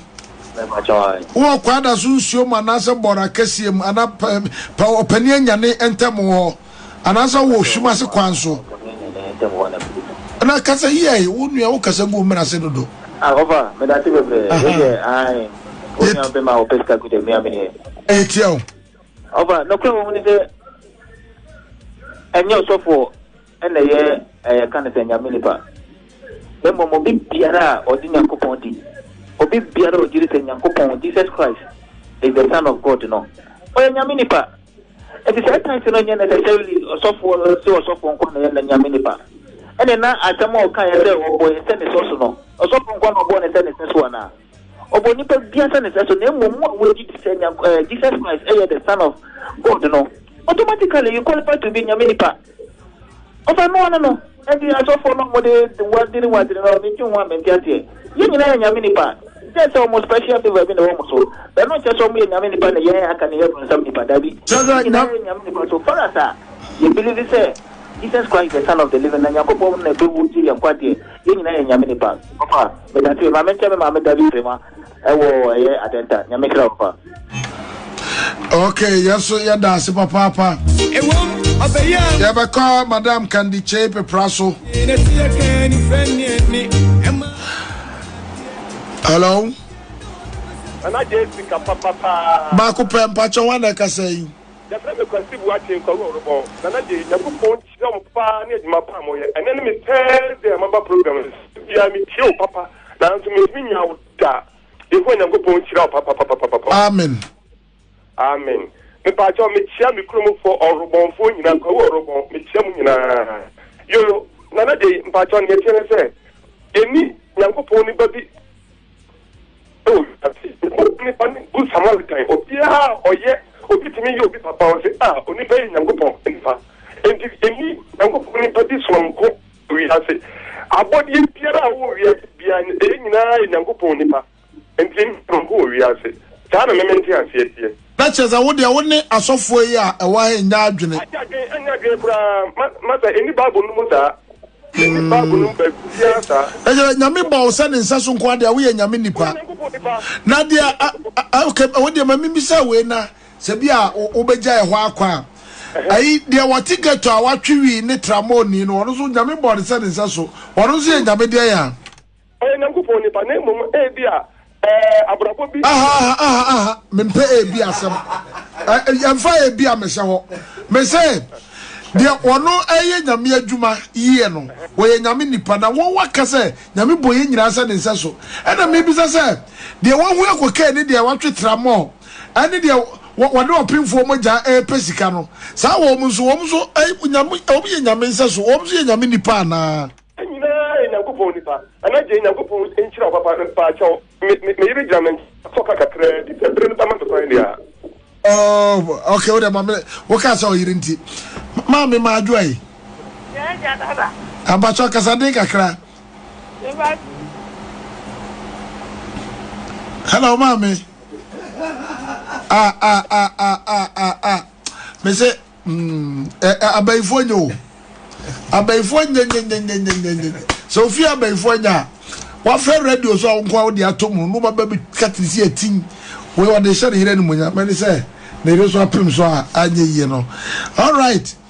Orubon for nyina ye chiamu ko orubon for nyina yenko ya mame kandi chepe pra na ono so mame akwaba yeja na me aso dwen kan so enka so yo be asam krana ne yesa bisa wansa ne akoso hwan kra ne nyame enipa ana acho nyame nshirawo amen enmiri so mema peace FM for nyina ya akọ ye mame kwan du mete ne nkana me yakwala pa metie na che enti me ma na busuafo nyina yakọ na me de aseda so amanyankopon se wahwe ye nso aboye ho ban ne eda so tie ase na me de aseda biom so sa akọ emma masafo emma believe in the blood of Jesus ministry me de ntia so komo mu nyina ne mia me kunu doctor ebi owo bia nyame aso me bi nka no me pacho nana ye kase hwan eni nyame nipa nyame nipa eye obi a onyankopon ahyeda asra ne wo obi a onyame ahyeda eyi nasi wo amadwumadie bi a wasra ne wo ono ne ye fe ne se nyame enipa ebetimi ayo difo ebetimi ayo osofo ebetimi ayo evangelist yasra ne wo se oye nyame nipa na me pacho ye behwe ade kakra bi se ne ye be ya ye behu se eyampa me pacho ye hwe Judges 13 atemuafo ngoma no etidumiensa bajo chemu ba ko ede ba no da pacho de kan mama 13 me pacho ai verse 1 okay to 6 no sorry my 12 13 verse 1 also na Israel akoso ye de eye awurade ani so bone na awurade ede wo mu hye filistifo nsa emfrinhia aduanan na baema bi wo ho a ofri sora a ofri damfo abusuamu danfo abusua bi mu a medende manoa na ne yere eye obonini na onwo na awurade bofo yi ne ho kire no oba no na waka kire no se hwe wo bonini na wonwo na nso wo benyi san awo obaberema na afehwe yie na enom bobesa anasa ensa biara na enibribi a ehontie na hwe wo benyi san awo obaberema yiwan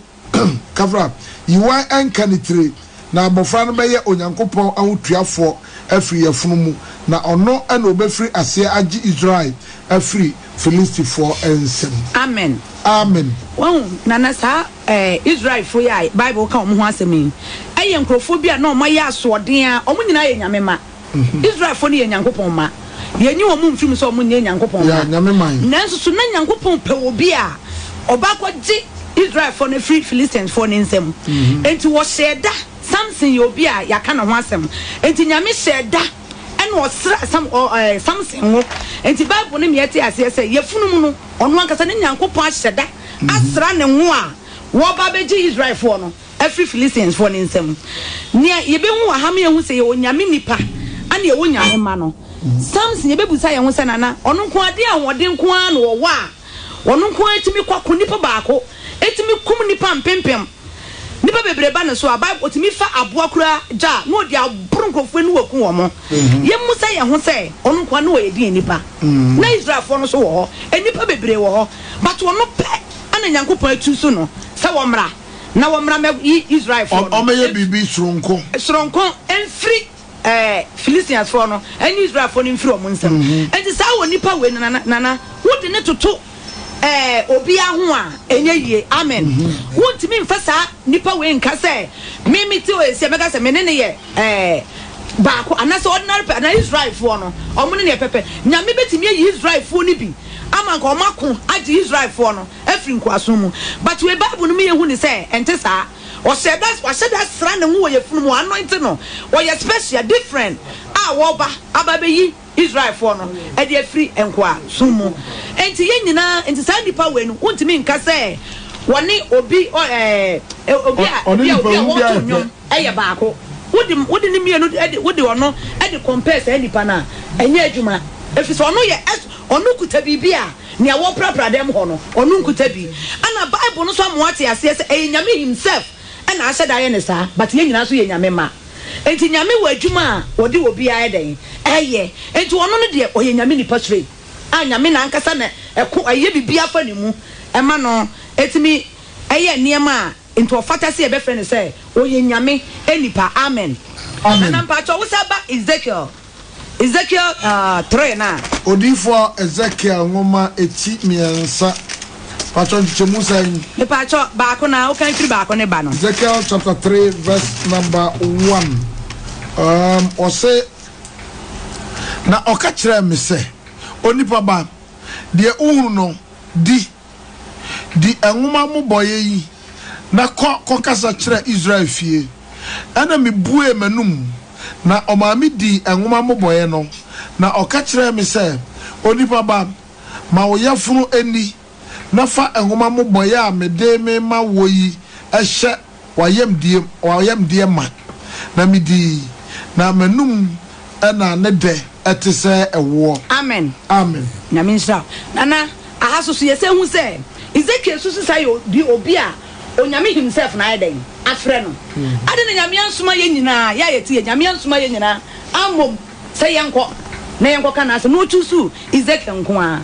enti Ezekiel wontimi mfa Ezekiel entoto wo man ma no ho Ezekiel ye nipa sononko a oye nyame kasa mafo nyame fa ne mu kasa kire wo man no enti ono Ezekiel no wontimi nka se ubebo ne din se oye nyame ba but ono se kutatumi bi a ebroso onu nyame kasa wote won na kasa kire Israel ma no se ne yenuanum bi di kan papa mu kan ye se Moses onu so efri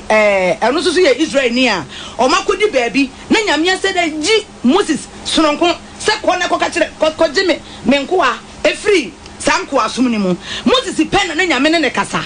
Bible kra me yesa ti ase even Moses impo no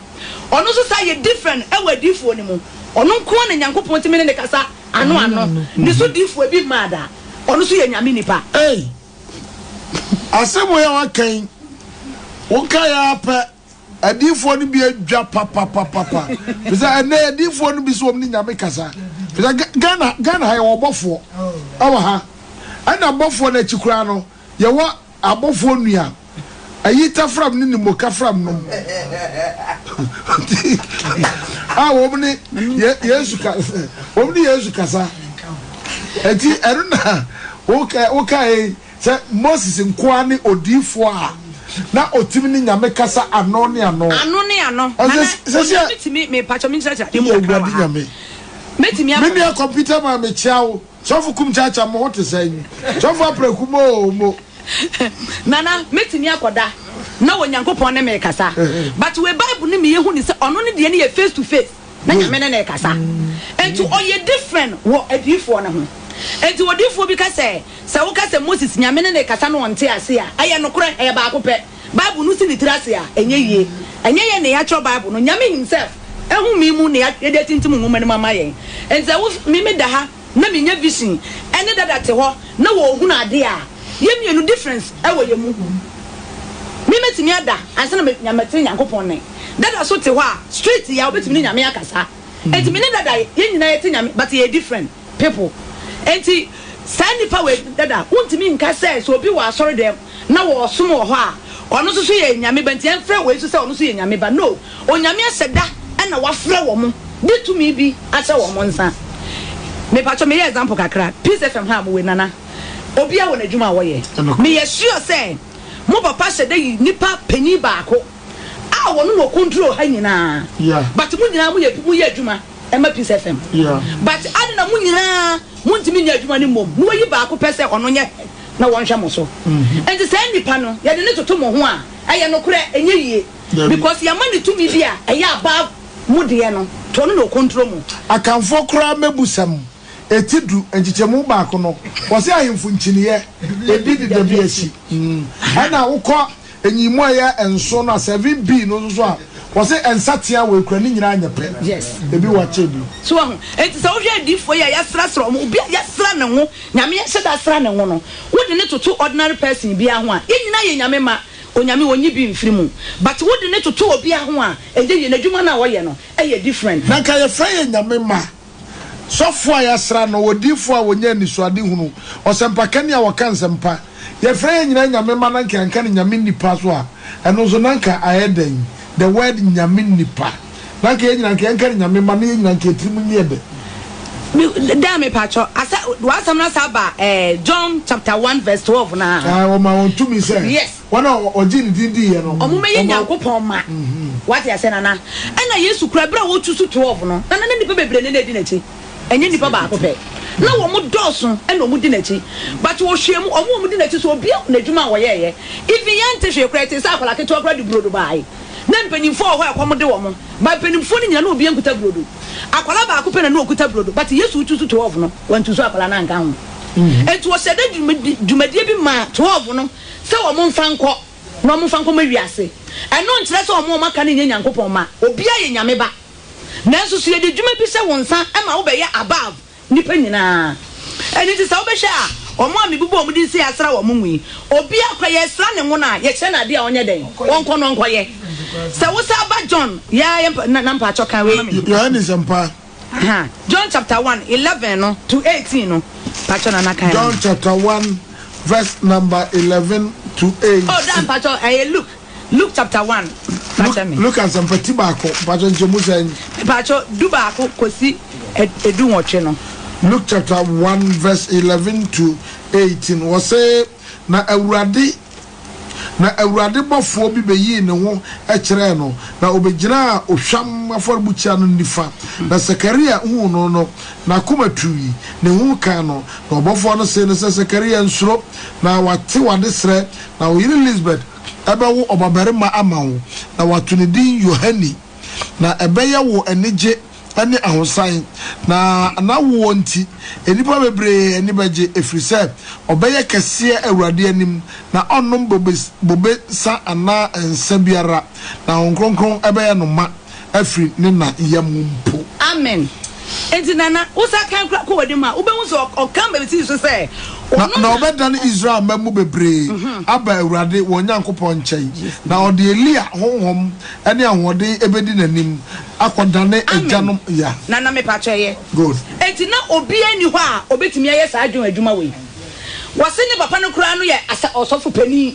enti ko obi ani ho a ka Nyankopon betimi ayusu no amana be ye sa adwuma no but we kra de osase ono na Elijah honhom ena ode beba ade abaye sa adwuma no enti na sa wo ka kire me say sa nipa we yenka say ye nyina nyame ma dabi enti sa okuta bibi special woni mu a enipa bi enkura bi bible mi so no kro na duane a wodi no eye different than nipa nyina edi enti sa nipa we no wontimi mfe ne so nyame ma dabi oye nyame nipa because nyame said that smano special nipa wo ho a enko betimi aprapra kwam ama Yesu aba but wono anya sade Elijah honhom na awura ni mu a wo bebe prapra kwam enti wono ntimi me nyame masa oye nyame ba but onu kuta bibi different a obi ankura bi amen yeda asepa ya mame mafa de sua bi afri aya Luke chapter 1 e kan yi ani Judges no sa onyame hyeda frewa wose oyem womfa bobesa aha na me fa mafa de sua bi womfa bobesa ana ensa ankana no ene nyame nipa de bebre twabi wo mu twabi lo nyame hyeda fra special enipa mienu John ani Samson nyame de nsa abasisa ho se don akra ne wuna me amfa iwan kaniti wonum nsa wonum bobesa na ye bobesa te se de me fancy ha be ka se pito ayeye na wa ha no ye de atoko ne awio eye no ana nsa no so ye general apetesene nsafufuo no ana ha nyame ti John anso ba won fancy nka na je da obi nyame ha da yi special no what in the free nsa ho sanity e ji sofo no a wakoto don simon fruit pepper drinker wo hwi ato aguo na watutu club agumo no ya chiwe odi awe wo janya bi ni pe wo janya bi ni pa wo tuam oh ni kwa na ya shisha se woni papa kaponi anim ana asofo ni bi bro pa no mu do ani je na mu som abode achai obo ade no ekwan wodu obekosua ra wutie nsa two quotations se nyame from special here but odin sa hye ho na wukọ emse mebusa baby a o se ensa ohine sa onom nsa ensa ohine sa yes I will mebusa chapter 30 what that very good ensa ohine sa onom nsa eji hanu afei mebusa mo baby o se ensa eye fedifo na Musa eye ntokwapeni na de wotom ntentan no wonhunu nyansa na se nyame ni papa man of God utwa bia because of bia yi ase akoye MC sofo bi obekasa gumasum bia no blow me so beti yankwa oza ansanu agasa no se wonimu a wonimu nsanu na animu a obi anum bia bechi nsesi a obi aso onum nsa bia nso oturu bo ase aye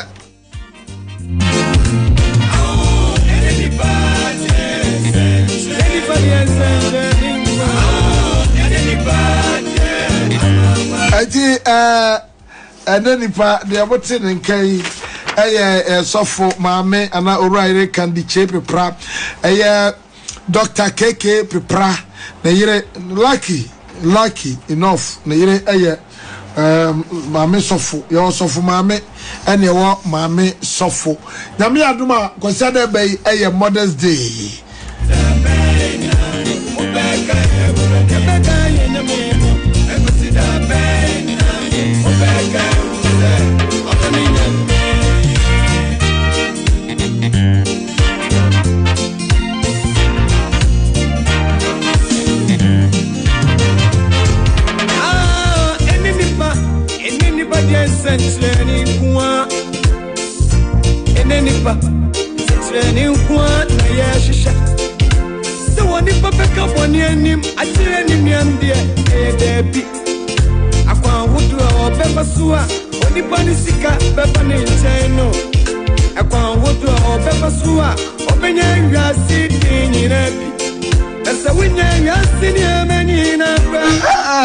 so for pa di the birthday na numero okona wine esiso ano John and then almost sem ye wonsa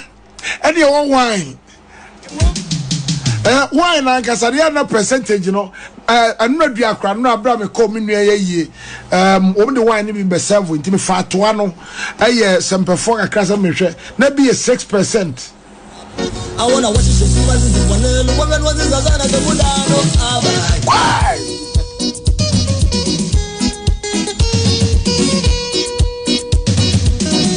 afraid you ever nyame nipa mu difference fisa ya reni ya ye hura bapa ne hura babone no wose no so mo ba e de be hu wo mu e de hu se obi nyame ahye da afrawo e de dwumason ahye won sase brabedi wo pa wo achi wo wiase de wiasefo ye wontimi nya sofo oti na moyi oduru ba bi na kom de no anse kom kunu fisa aduane ebuo na so wontimi nyina bonti ne di na ekom yi wi no na minti na ade a ede wo asofu dwuma mu no obi anya wuni ya wonam wo ye kura no the bia wo twien force ansanie aduane nie amanie na so aka kira ohun aka se me ni yesu edinsi akantam na me awurade atentam ensei eho edwamamai eho sikani brei away awo sofo you must see your do kono ye kodidi so for the chere baby apetesa eye kama wo se ko buka kram fa ni so for me me ba kwa papa lupa kwa bra papa lupa sabra ni etwa bi ankasa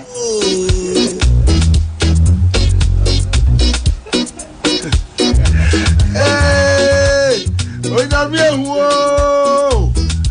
Davi Frawa Sani Bobesa Edi Bobesa ya wine was there no 6% pe and so no ma enyewanum edi obi nche wontam yakona yensanko yachibio na ene ye wo mra kakra ewom yanko free Prophet Joseph Otinya metiaze papa yaja tum say na me nipa ye wo bia nyame asha da friend special for na juma na ene so obi ase nyame afre no eti difference be na wo nyame nipa mu ani nyame nimpan emu but we use that tree no ese nipa ne wo nimpan yo nana edase emra ubie you know ebinum frefre kire say yenyina yakupon nipa nyame ma na me person kan Isaiah 43:7 mame odifo Isaiah ngoma eti aduanan miensa eyimu ayenso Isaiah 43 verse number 7 1 2 43 7 tiefo ntie ni ye papa o say obiara wo bomidi frɛ no na me born na me born ma manim onyam me nwuno no na me yo no enti obiara onyankopɔn yawo abetrasase su no nyanko ye nyankopɔn abode na mo before so be onyankopɔn nipa nkasa anaso onyankopɔn ba no agye se obo nyankopɔn di frɛ wo ye nyamsom ne wo nye nyamsom ni a se na wo kan na wo tigeto a wo ye nyame abode but wo nye nyame ba ene wasa be ye nyankopɔn nipa enti atiefo ntie ni ye papa no bi so ka se sara bible no ka se na be kan quotation 72 ene bodi se nyame nipa enti obiara unsum nyame no wo ye nyame abode unka nyame ma ho enti no atiefo fanto mutrim ye yo nana asam no ayeti no em say yo America kra bi meet me ensa no nana asam no bisi wo bible mu sa asam no kra bi esi dida enti nana yenko number 16 1 to 3 Mose ngoma etoso 9 you eti du sia eyi mu ba ku dikosi me ensa o say no asa to aso ho no 8 to 10 na Lewid ba Kehat ba Isaha ba Korah ni Eliab ma Datam ani Abiram ni Pelet ba on awo ye Rubi ma afa nipa bi na woni Israel fo emu mema ahanu aduonum awo ye asafo no mu mapoma awo frɛ won badwamu nipa awo wodi asori tia Mose na obo Mose ni Aaron su dwa eka kire won se ayeyie asafo mu nyina ye nipa kronkron obiara na Awurade ewo ni mu na adan nti ena mama mo hoso Awurade bedwa so mu afa jumpo 8 to 10 na Mose ka kire Korah se mon Lewi ma muntie me eyemo adeketo ase Israel nyankopon no atimo afri Israel asafo ho se odemo ben ne ho na mo aye onyankopon trabia no ho adwuma na mo agina asafo no anim asom wo na wama wone wonuanom Lewi ema waka wo ho enyina aben no na mo pe asofo adi ensu yi. Thank you. Nana emre nyankopon frɛ Moses ni Aaron no na omuko no edru ba bia no asafo no mu sai ni pe kra no ye liwifu a omu ben aso ben mission house papa omu ye djuma omu ho adakru ne ba wo mu ase omu frɛ ni pe bi se aye Moses ni Aaron enya mo nko ara mu ye nyame nipa mo kira mo hododo nyamo nko ara mo ya kronkron enipa ni nyina ye nyankopon nipa omu ye kronkron eti Moses ti ye no ko bo ho pa ni nyankopon bufu yie ne nyankopon se ko ka kire won se mo san krofo ekura ya mamu post kakra Moba betre mission house wa ebi bobai ebi nso sisi asori dem ho ebi etonyom ebi eposhi porishe sofo paboa ho we ya nsomani na mom asofu die ru akasa necessary moba ko ntokwa enti asemu ede hodwe ebi siye sade na Moses ni Aaron omko na efre wonyame nipa ene akronkronfo yensie ye bia ne nyankopon bufu ye no sa enkrofo na eye ade no onyankopon ekum wom nyinara onyankopon kum wom nyinara asasim omuna asasim baya emme won ne won menyina sa nipa ne soriti aye no enti sa we asori ba ni nyankopon da Roma sofo Richard amiewu se we ye nyame ba na no so wani wasori da mu na ye ofom di ulem na di ulem na ma onso e fro onyankopon asofo ni nyame nipa no obusi di ulem okay amen ya da se pa so tranye ye na se ne nyine nyame nipa na wadimi anye di nyame nipa ye wa wo sampa ye hwei na ye nua Martin Bafi was so here live every Kofodia na Adjei Sikapa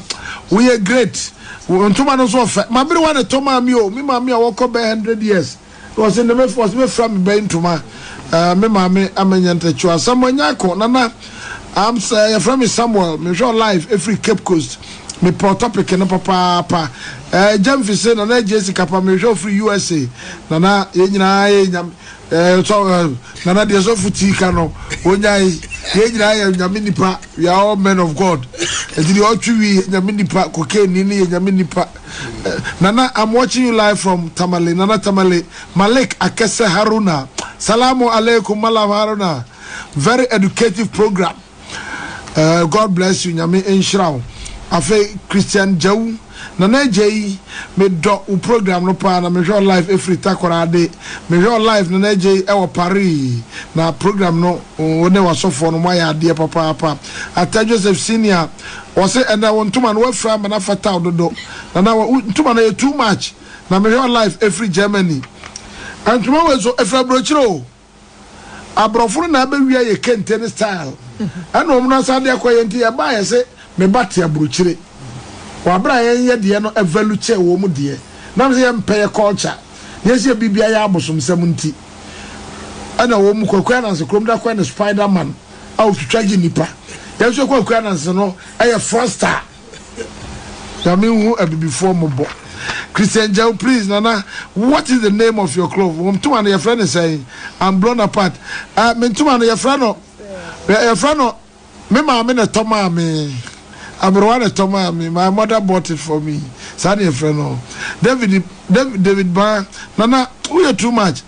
and to man on the Adjei okintampo no different ama mansa e different yamransa ama mansa efri yamransa na nsen kokra miensa tran kransa frin kransa betra yamransa etunsa e yamransa ama mansa ho no free the second lady ya mami okasa no mami okasa sisia no also too much she's really loaded and knows what she is saying hallelujah Odifo Andrews ya mo adwo anwumrei ewo True Faith Church Kaswa Semenhia waka ho bi na Sikapa root culture also oboaye na Prophet Daniel ansu giabo Apostle Prayer Center Olebu ono so Sikapa root culture okrai mu papa ene owa afa yanko ayeda Pastor Richard so na yenye emra kakra na afa yemfa o numbers nso antudwa pacho yankasa yona na se o se hwe no yanhwa nyame nipa no wame atiase se obi ye nyame nipa nyame heda yenyina nyame ma sa ana nyame yenyina na nyame ma we nyina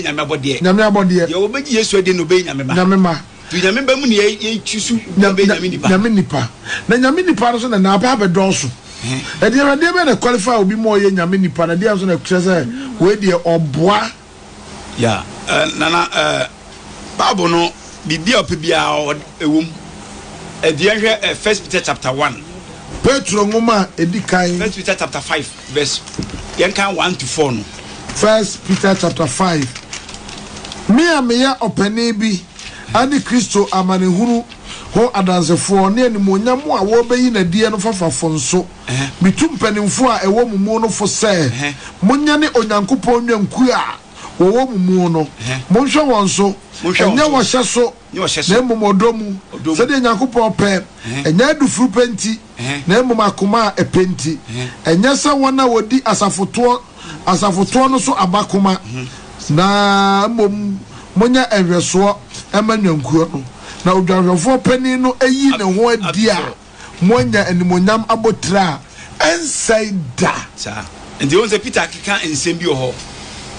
obi o nyame nipa bia no umpe dishonest gain ase ahunyantina o yesade no unfair and dishonest advantage over others un seni paso we say wow o tin crash fana soa oh yes so be e bi cra teacher ni paso no ma preach obi so awuru ne trim gu nkrofo so obi so tutu minerals no de gu nkrofo so and our pain for so obi so tu ni shoe no de awon yam so etino we nya mini pa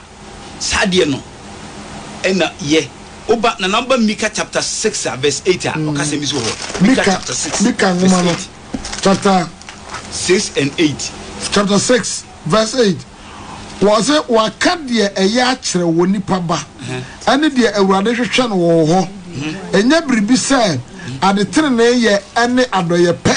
ane ahobrase a wode ne wo Nyankopon enante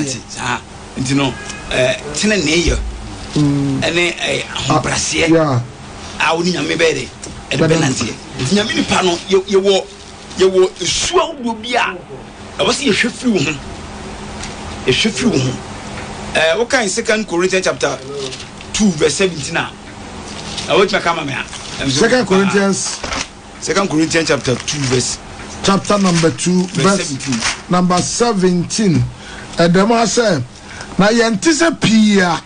wone nam ton wo Nyankopon asem no na mom se wona woyi won yam ekasa Onyankopon mu na ye kasa Kristo mu Onyankopon nim eti no wo Paul nyame ni pa so kire se wo nyame ni pa ye nton nyame asem ala se nei obi ukoya evangelist of Mobile mu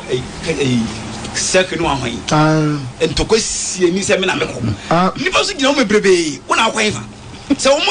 bas ne se manfra preach ni pa na o mede wo gina wo no ai Kumase asafo Kumase asafo market New Plan Station Preachers Association ekuo no one county car ni si form also se mi si nyame asem also besi ko kan ni ba edwomfo ma me go mebrebe ko kan ye manfo ka no a o entoko bi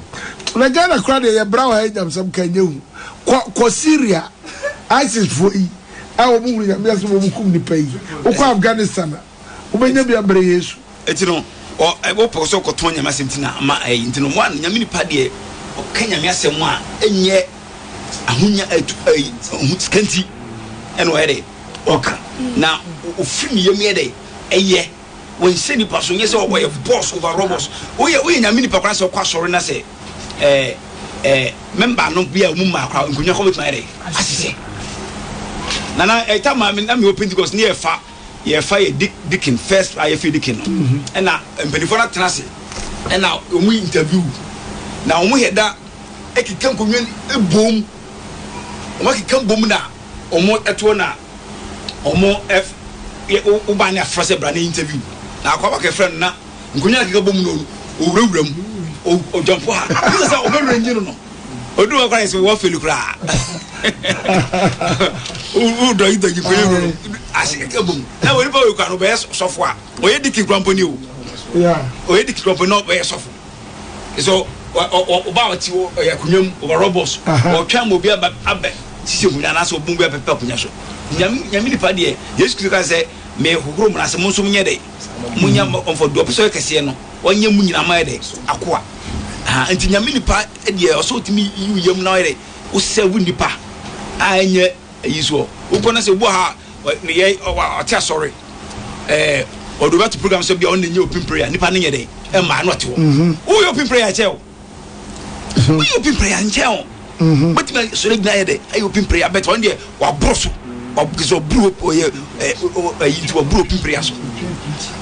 member sin be kon pokra na o de tu wouldn't to open prayer son boy if we preach or person preach. No one and you open prayer now will be preach. That's it. And you know, because say ye over robust. We be a me open prayer, me worship, me be a Miss Son Kunya, Mrs. Ye Crusade, Mam Son Kunya, but Mrs. Bibia, all the or China will be a now. Or the Abbey. When a minute, as of one be cram master in Tamo. That's all for Compa. We have worship Compa on one can white or Brusso or worship or Brusso. Right.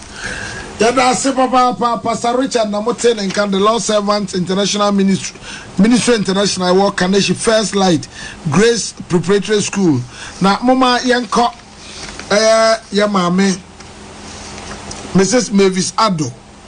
Also Adjei na also if we believe in the blood of Jesus ministry doblo. Mame fire cracker when na afi yempon yentuapo. Yo nana ndawase. Many people desire to be a shepherd or bishop over what reason? To win souls for God or their own self-interest. Say, as a sophomore, is it because of Nyami Fronti, we are Jumana, one will be binti, Oka Opeso dem, and I don't see our person see. Yeah, Sika and Croft, a dink a see binti, a DP Opeso Beyonce, we are number one. And Entino, we are Jumana. Yes, your friend be the nation's prophet. The nation, the nation's prophet for no. I'm going to kidnap woman, which never be a more. Then you have president for Adjei. As you want prophet for which we shall about to come. Weber lose, Weber win it. I'm going to best say, yet this is of Bia. I can want them. Enti, Nyamia Freya, and yes, Sika, Kaka Saintin or Freya, and then Osofu no Sofo, a dint with so family, and no Mukuntokwa, and so a Nyamik, a man, Ira, and a Nyamia Freya say, Yanko Hishawomo, but and your cannibal. A canu commune yes, come my yenchen, and they yanka say bibi into the age, Jumano. Yeah, then Yamina Freya. So call James chapter 3, verse 1, just verse 1. James chapter 3, verse 1, verse number 1. Or say, Minianum, Monya Achra for Bebre. Namunim say, Yebenya a fubu casium. Amen. Amen. Ejuma ye nana ye ejuma. The be a yankupo juma. When you put your friends who yourself will be one day, when your baby sound. Send away a juma fa. Even kwa ukone doa, it is away a juma ye. I do my kabia on she go so. But and this and tisa will be a de juma way as I did rough. But a juma way and tambono, nipan to me genano. Enti and ne, Mr. Nyamini pabia o maemo. Say juma we say nyamina afro dia. And enhwe nipa hwe wonim tin na o ye adwuma fi say dachi wo atembu onyame na meri eja omo ya da si papa Mrs. Mavis Ado ena mote nenka no believe in the blood of Jesus ministry doblo na yen call Mrs. Candy Chepepra Dr. Keke Pepra ne ho kani ho na fe ya maame ompoye nyame adoma me ka mo say na o twese na Mother's Day ya maame nom eda kese a yede kai awofo na so tibi ye bibia ya na wakai o maame fi say akamfo be no o manfa papa amam etiba akunjichemu nsia papa nka ho wo se ensamampom so akoduro wo maame wi a no obusia asan papa wanka so papa wi a ti sa na tie ana ebe kro na ho na 6B as wa tire say akukọ ninima eni nachi na emom akukọ ba time ba ena di nachi ba me pacho yanko yo anam pacho me dase nyankopɔ adwuma na yafa no ɛyɛ adwuma bi a ɛyɛ adwuma pa na Yesu ɔka asɛm bi kyerɛ asuafoɔ no ɔka kyerɛ ɔmo sɛ monhwɛ me na monsua me na yɛn nyinaa yɛnim sɛ de Yesu na bra bɔteyɛ wa me wura fie enye ka mu na obaaye enye ka nti na oba na enye dan kese bi nti na obaaye enu nkyerɛ sɛ onipa wonya dampa dam enye wontimi nya nyame adwuma ma ne nhia wante saa na mmom no obi a wafa nyame adwuma to ho so no ɛsɛ wo yɛ ahwɛyie ɛwɔ abrabom ahwɛyie ne yɛ nneɛma bebree wo kasaye mu sɛ owiase ni bi yɛ adeɛ sɛ yɛmfa sɛ obi nyɛ sɔfoɔ na wɔyɛ ɔbɔ ne brɛ bi a ɛnyɛ news adeɛ ba kwa sɛ asɔfoɔ ɛne adiifoɔ ne yɛ sɛ nyame afrɛ nyina ehwɛ ne yie ni adeɛ a obi gyina bɔnten ko a ɛnyɛ news ba nyame nipa sɛ wo kɔ gyina bɔnten na wo yɛ bibi ɛmfata pɛ ɛno kura timi twi hwenti dua ma asafo no ma nipa bebree kura timi tɛhwɛ ɛno yɛ bibi a ɛsɛ sɛ yɛhwɛ ne yie enti sɛ wo yɛ nyame nipa ne nyame na afrɛ wa adwuma na wafrɛ wo no hwɛ so na bra bedi wɔ sɛ wɔ brɛ adwuma mfa bi nka ho onyankopɔn nsɛm nhyira ɛna mo nipa yɛ ɔdefoɔ enti nya wo adwene na wodi kwa akɔbu nkurɔfoɔ deɛ nyame nka yɛ wo sɛ waka ne ɛwo hunu yɛ wo sɛ wahunu nyame ba bebu watɛn anadwi atiefoɔ ne asɔfoɔ nyinaa ɛyɛ me dɛ sɛ nyankopɔn bɛfrɛ wo sɛ bra bɛyɛ n'adwuma mimi hu adwuma bi ɛda wɔ asase wei so ɛka nyame adwuma ho enti sɛ nyame frɛ wo ne watu so sɛ woyɛ ne difoɔ woyɛ ne sɔfoɔ nyame ba nyame difoɔ anaasɛ nyame nipa a ɛsɛ yɛyɛ ahwɛ yie ɛfiri sɛ ɛsɛ no ɛnima bebree ama wiasefoɔ no ɔmo hu asɔfoɔ no ɛna wɔmo hu nyame ma no ayɛ mpɛtɛ wɔmo si dua so no yɛ 100 kora na yɛnim pɛne ne nim akɔda firi so ɔmnyɛ obiara pampamu apa nti ɛti na yɛyɛ da nhunu nyame nipa ɛna na tukora na baabi no aka sɛ ɔyɛ sɔfoɔ a na amanfoɔ ahyɛ ase pɔnkye nsɛm sɛ ma animonyam kora nhyɛ da anim biaa ɛso so ɔsɔfoɔ ɛyɛ nipa bi a onyankopɔn ahyɛ da ayɛ wo sononko ɛwɔ nipa nyinaa mu anaa wɔ diifo anaa nyame nipa anaa wo a wagye nyame adi biara no woyɛ different wɔ nipa nyinaa ho ɛntina na mpakyɛ yɛnhwɛ adeɛ kakra bi ɛwɔ 2 Timothy 2:24 ɛti mmienu agyikyɛmu a ɛyɛ 22 2 Timothy chapter 2 verse number 24 na ɛnsa awurade akoa bi sɛ ɔko na emom ɛsɛ sɛ ɔdwoɔ ma nipa nyinaa ehunu nkyerɛkyerɛ ɔto ne bo ase bɔne ho na ɔde ɔdwoɔ kasa kyerɛ wɔn a wɔne no di asie nsɛm mu sɛ ebia onyankopɔn bɛma wɔn adwensakra akɔ nokora no ehunu mu na wɔn ani so atete afiri ɔbɔnsam a wache wɔn sɛ ɔnyɛ deɛ ɔpɛ no afidie mu amen enti sɛ woyɛ nyame nipa ne nyame afrɛ wo asɔsɔfoɔ a wogyina nipa no ma na wɔdiifoɔ adeɛ bi a wobɛyɛ bia no ɛtumi ma nipa koraa no ɔsa akɔ baabi a ofiri baayɛ ɛno nti na nyankopɔn ma yɛn asɔfoɔ ne adiifoɔ ne ɔma yɛ wɔn ne paa ne awiase obi bɛyɛ no wo sɔfoɔ no a wogyina nipa anim no wontumi nyɛ saa adeɛ no nti ɛsɛ yɛhwɛ yie ɔdwoɔ kasa abotrɛ ɛmfa wo nya aduane ne wayiyi mu asafo no na wohwehwɛ mu ne ani nsɛm yɛ a wɔma wo sika kɛseɛ ɔno na wodɔ no ɔno na wosra no saa nneɛma no nyinaa no bible no tu yɛmfoɔ ho ɔmo ne bia no mpo ɛna ɛsɛ yɛtwe ɔmo ɛde pata ɔmo ho ɔmo akoma abubuo ɛnyɛ deɛ ɔhyɛ atade papa ba wo dɛm hɔ yɛpɛ saa yiyi mu ne ɔhyɛ atadeɛ fa ne ama na akonnwa papa tena so ne ɔno deɛ ɔnsɛ dɛ nim ne ama na ɔno so place ama na tena so saa nneɛma no nyinaa ɛnyɛ ma nyame nkurɔfoɔ a yɛn yɛtwi so yɛn sɛ yɛkɔka asɛmpa no ɔmo nhwɛ yɛ abrabɔ yesu sɛ yɛnhwɛ no ne yɛnsua no na yɛn so ɛma no hwɛ yɛn a ɛdeɛ na ɔmo hunu ɛna no yɛhwɛ yesu no yɛsua no nti peter mo kɔyɛ ne yesu hyɛ ɔmo sɛ ɔmo nyɛ no pɛpɛɛpɛ ba na yɛn ɔmo hwɛ yɛn a ɔmo hunu bibia sisa wo hila wogyina so ɛne wo duku a wabɔ ne ade no ewurawura asafo ma no to ɔhwɛ ne sɛ wo no wo dress no kuro ntimi a ne wɔ yɛn kaa sɛ men dress but hwɛ baabi a wasafo ne wɔ no ne hwɛ nipa ne standard no sɛ da bia betumi ne ɔmo nyinaa yɛ yikɔ sɛ da bɛyɛ a ɔmo beti wo kasa a wɔn bɛte tena na dem de besi ha no amen yɛ maame ɔkasa ɛyɛ Dr. KK Pepra ne ho kani ya maame kandi Adjei Pepra na medium number si tutwa aya 0203 ya maame okasa sisi 0203 23 65 40 0203 23 65 40 afa ya maame Mrs. Mavis Ado our year prophetess komsheni ba believe in the blood of Jesus ministry ko asoro no doblo ko sere bia omuhia wo friend number ye obema directions 0508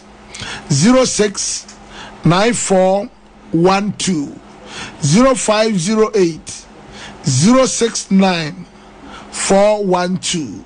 Afraid Pastor Richard, the Law Servant Ministry International, Kaneshi First Light, Grace Preparatory School on Omusom,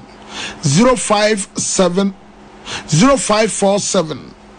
173090,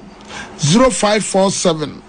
173090, and afraid 0273 608690. 0273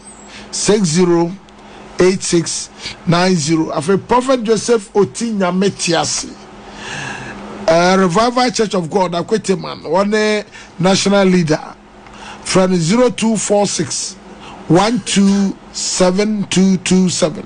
0246 127227. Now, one no Akasa. Yeah, Sabre me the Asida Kasia. Ma boafo nyina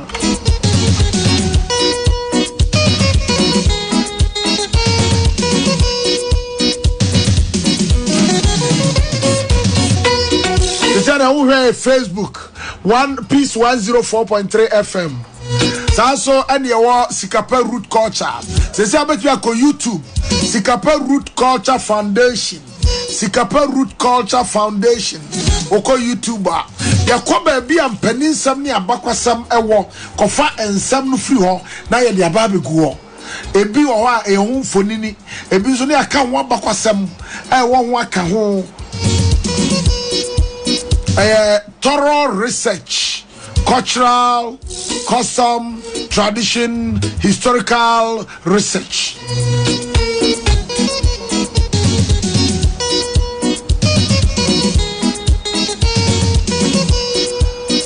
Meda King David ase what the why ama me nyina mani aso afa Hereford also the why ama me nyina ayemanika emahomeka Sabre Kevin oni opele photo ebi amonam kwaso Benjamin famumra sumdwem afa Dr. Faradex na papa ye penna ye no tifia one Kennedy Osai Asante general manager na me emamo Mose akomano a odidi Israel fo anim ni bi na ye papa nom Dr. Osai Kwame Despite papa moni yo na ni titru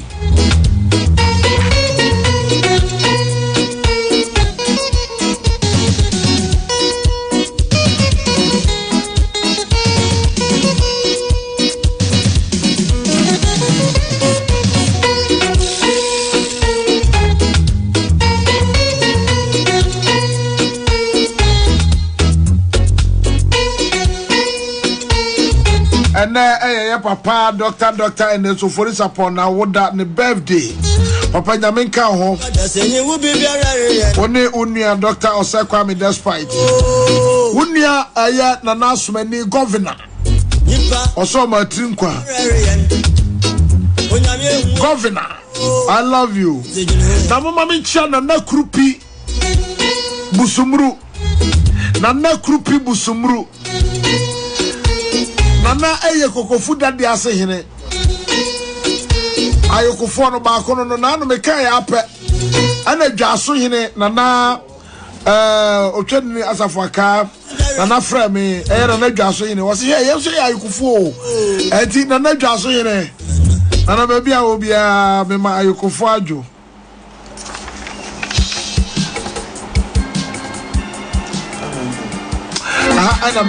ana mdimu si na mesra mo amo ahemforo ne nananom asase ne de amamo a mu dwi so etu anwea edwi aduane ebedi etuguo agi sika gu mu botom monom amode bi ma galamsefo wo sumase na woti kromodi krowa ankasa galamse adwuma no wo ka ho bi bakwese na kowiram okowiram na nkodua koko na nkodua kofi ai atie ya be na nkodua ohene na kwa kwa cheze muntua na ne edu enyina ma na nko akrom wo sika che obi a na de na aba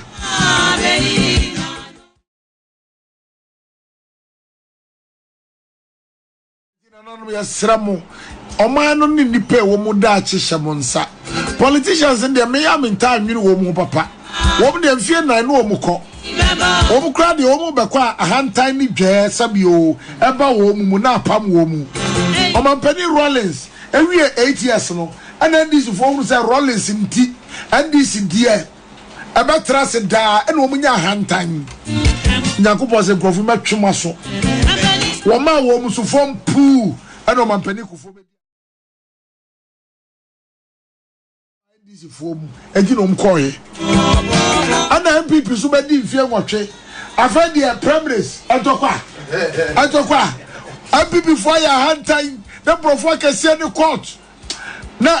Professor Mills house to house nyame fa ne kransie na ɔmo sere no wɔyare wɔn man na Akufo Addo so ɛfam epu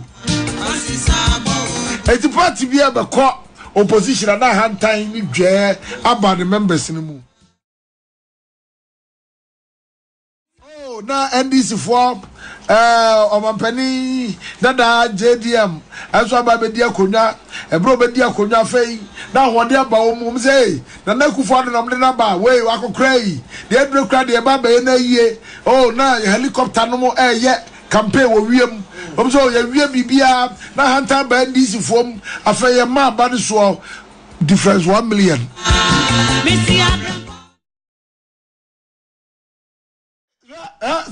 Obi a wahinie anatumi ya de maw na bekɔ wie ya no aso asi na ahantan aba mu saa na Nebukadnezar ye duru ba bi no na Nebukadnezar pɛ so ɔkyɛ sɛ ɔne Nyankopɔn yɛ pɛ eti politicians in me wo mu de no ehia na ehia bebre fi sɛ wo mu mfie na we MPP fo abai ɔmpo mu nye ne yie ɔmu ye ne yie a ɔmu bedi ne yie ɔmu anye ne yie sɛ de egya na no fo kwai no saa de ebegya ɔmu kwan otumfo afutu a ɔde ma wo mu no ɔse ba yes ba nam ne kasa me am na Akufo nam ne kasa JDM nam ne kasa saa so na Akufo Addo me ne wo kasa nkrofo de kom ani abufuo ani hisam ene to aba Ghana eti kom ne abufuo ne hisam no ba mu a Ghana fo be to aba pa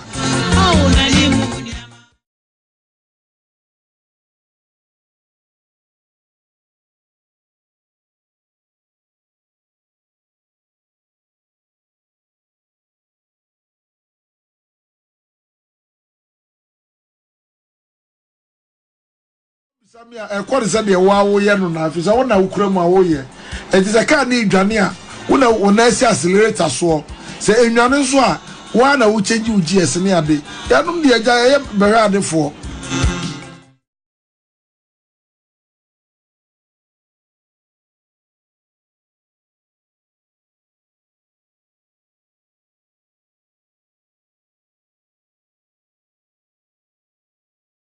because NDC beko opposition press Omampani Rollins war share all columns in the band so ne Omampani at time Professor Mills vice president this kokra kwawie sabe no Omampani Kufo so what the Michelin Jacques bi na your campaign kakra o ma Professor Mills so na tiko ebo bi so pega oh na people for aba no so bi afia ho said de wo mu nuanom ko ya bi wo so betimi akọ kikri oh they are first round they say ye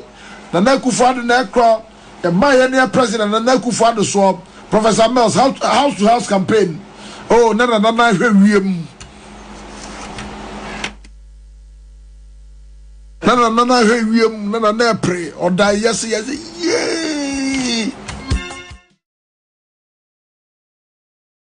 Mills de we ni kire bi ne nyame to nsa frɛ no ɛna Omampani Mahama beso mu wo mu beso mu no say hey wo boa Akufo Addo wo ba kokra oh we de wo ba se ba ba na yie Ghana fo no mo sere na Akufo Addo wo se me di free education me bo wo anya yie na hantan aba NDC fom kokko nyi do honom onu se afa de ekokra afa Ghana fo so mu yesi wo bi Ghana fo se sa ye beto aba kokro matie tuo ye beto wo ma so ten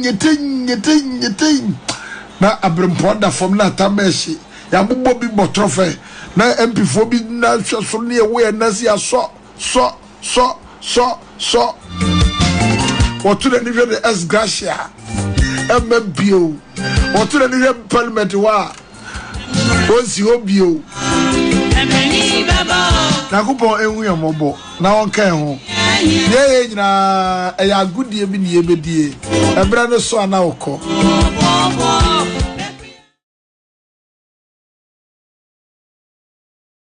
otumfo eye nhyamu mikoye MC menyadaje ko presidential days ne so eko champion ne nsem mako na mpanimfo bi wo bicha wo nsem a de kasa wo mu ei pennaso masi pa ne nsem ni fisa utimu za ne nsem na nyini de aduro no wo kọ na chi wo kọ na nim ebra bi etwa mu na so ei pani wo ye pani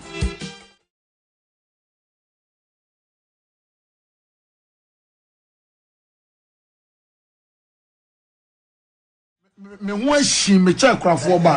ke cancer ko mo be ye Wogyedie ni sara say wo be ye politics ke cancer wuru te radio no so cancer wuru me ho ahyi me cha krafo ba me chia ba fo amankwatia na na bantuma hene otumfo sa hene ba fo me to so amasori odaroma onyemfo nketua na wonne be hino ya twani ro na omu di bone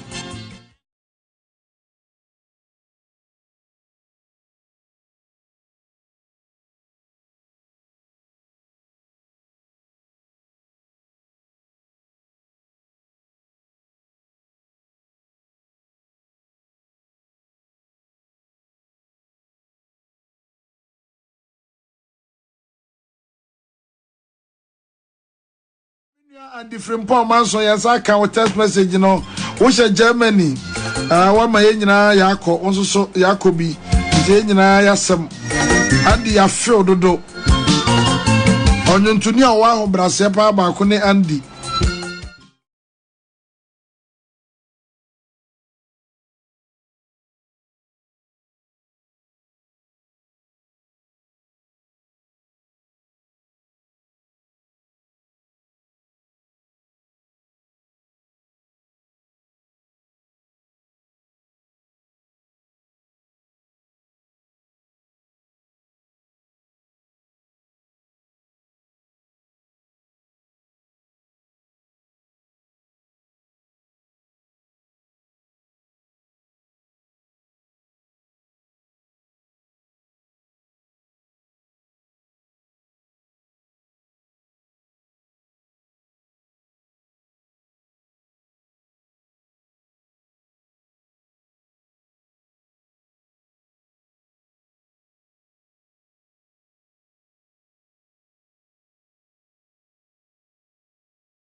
see.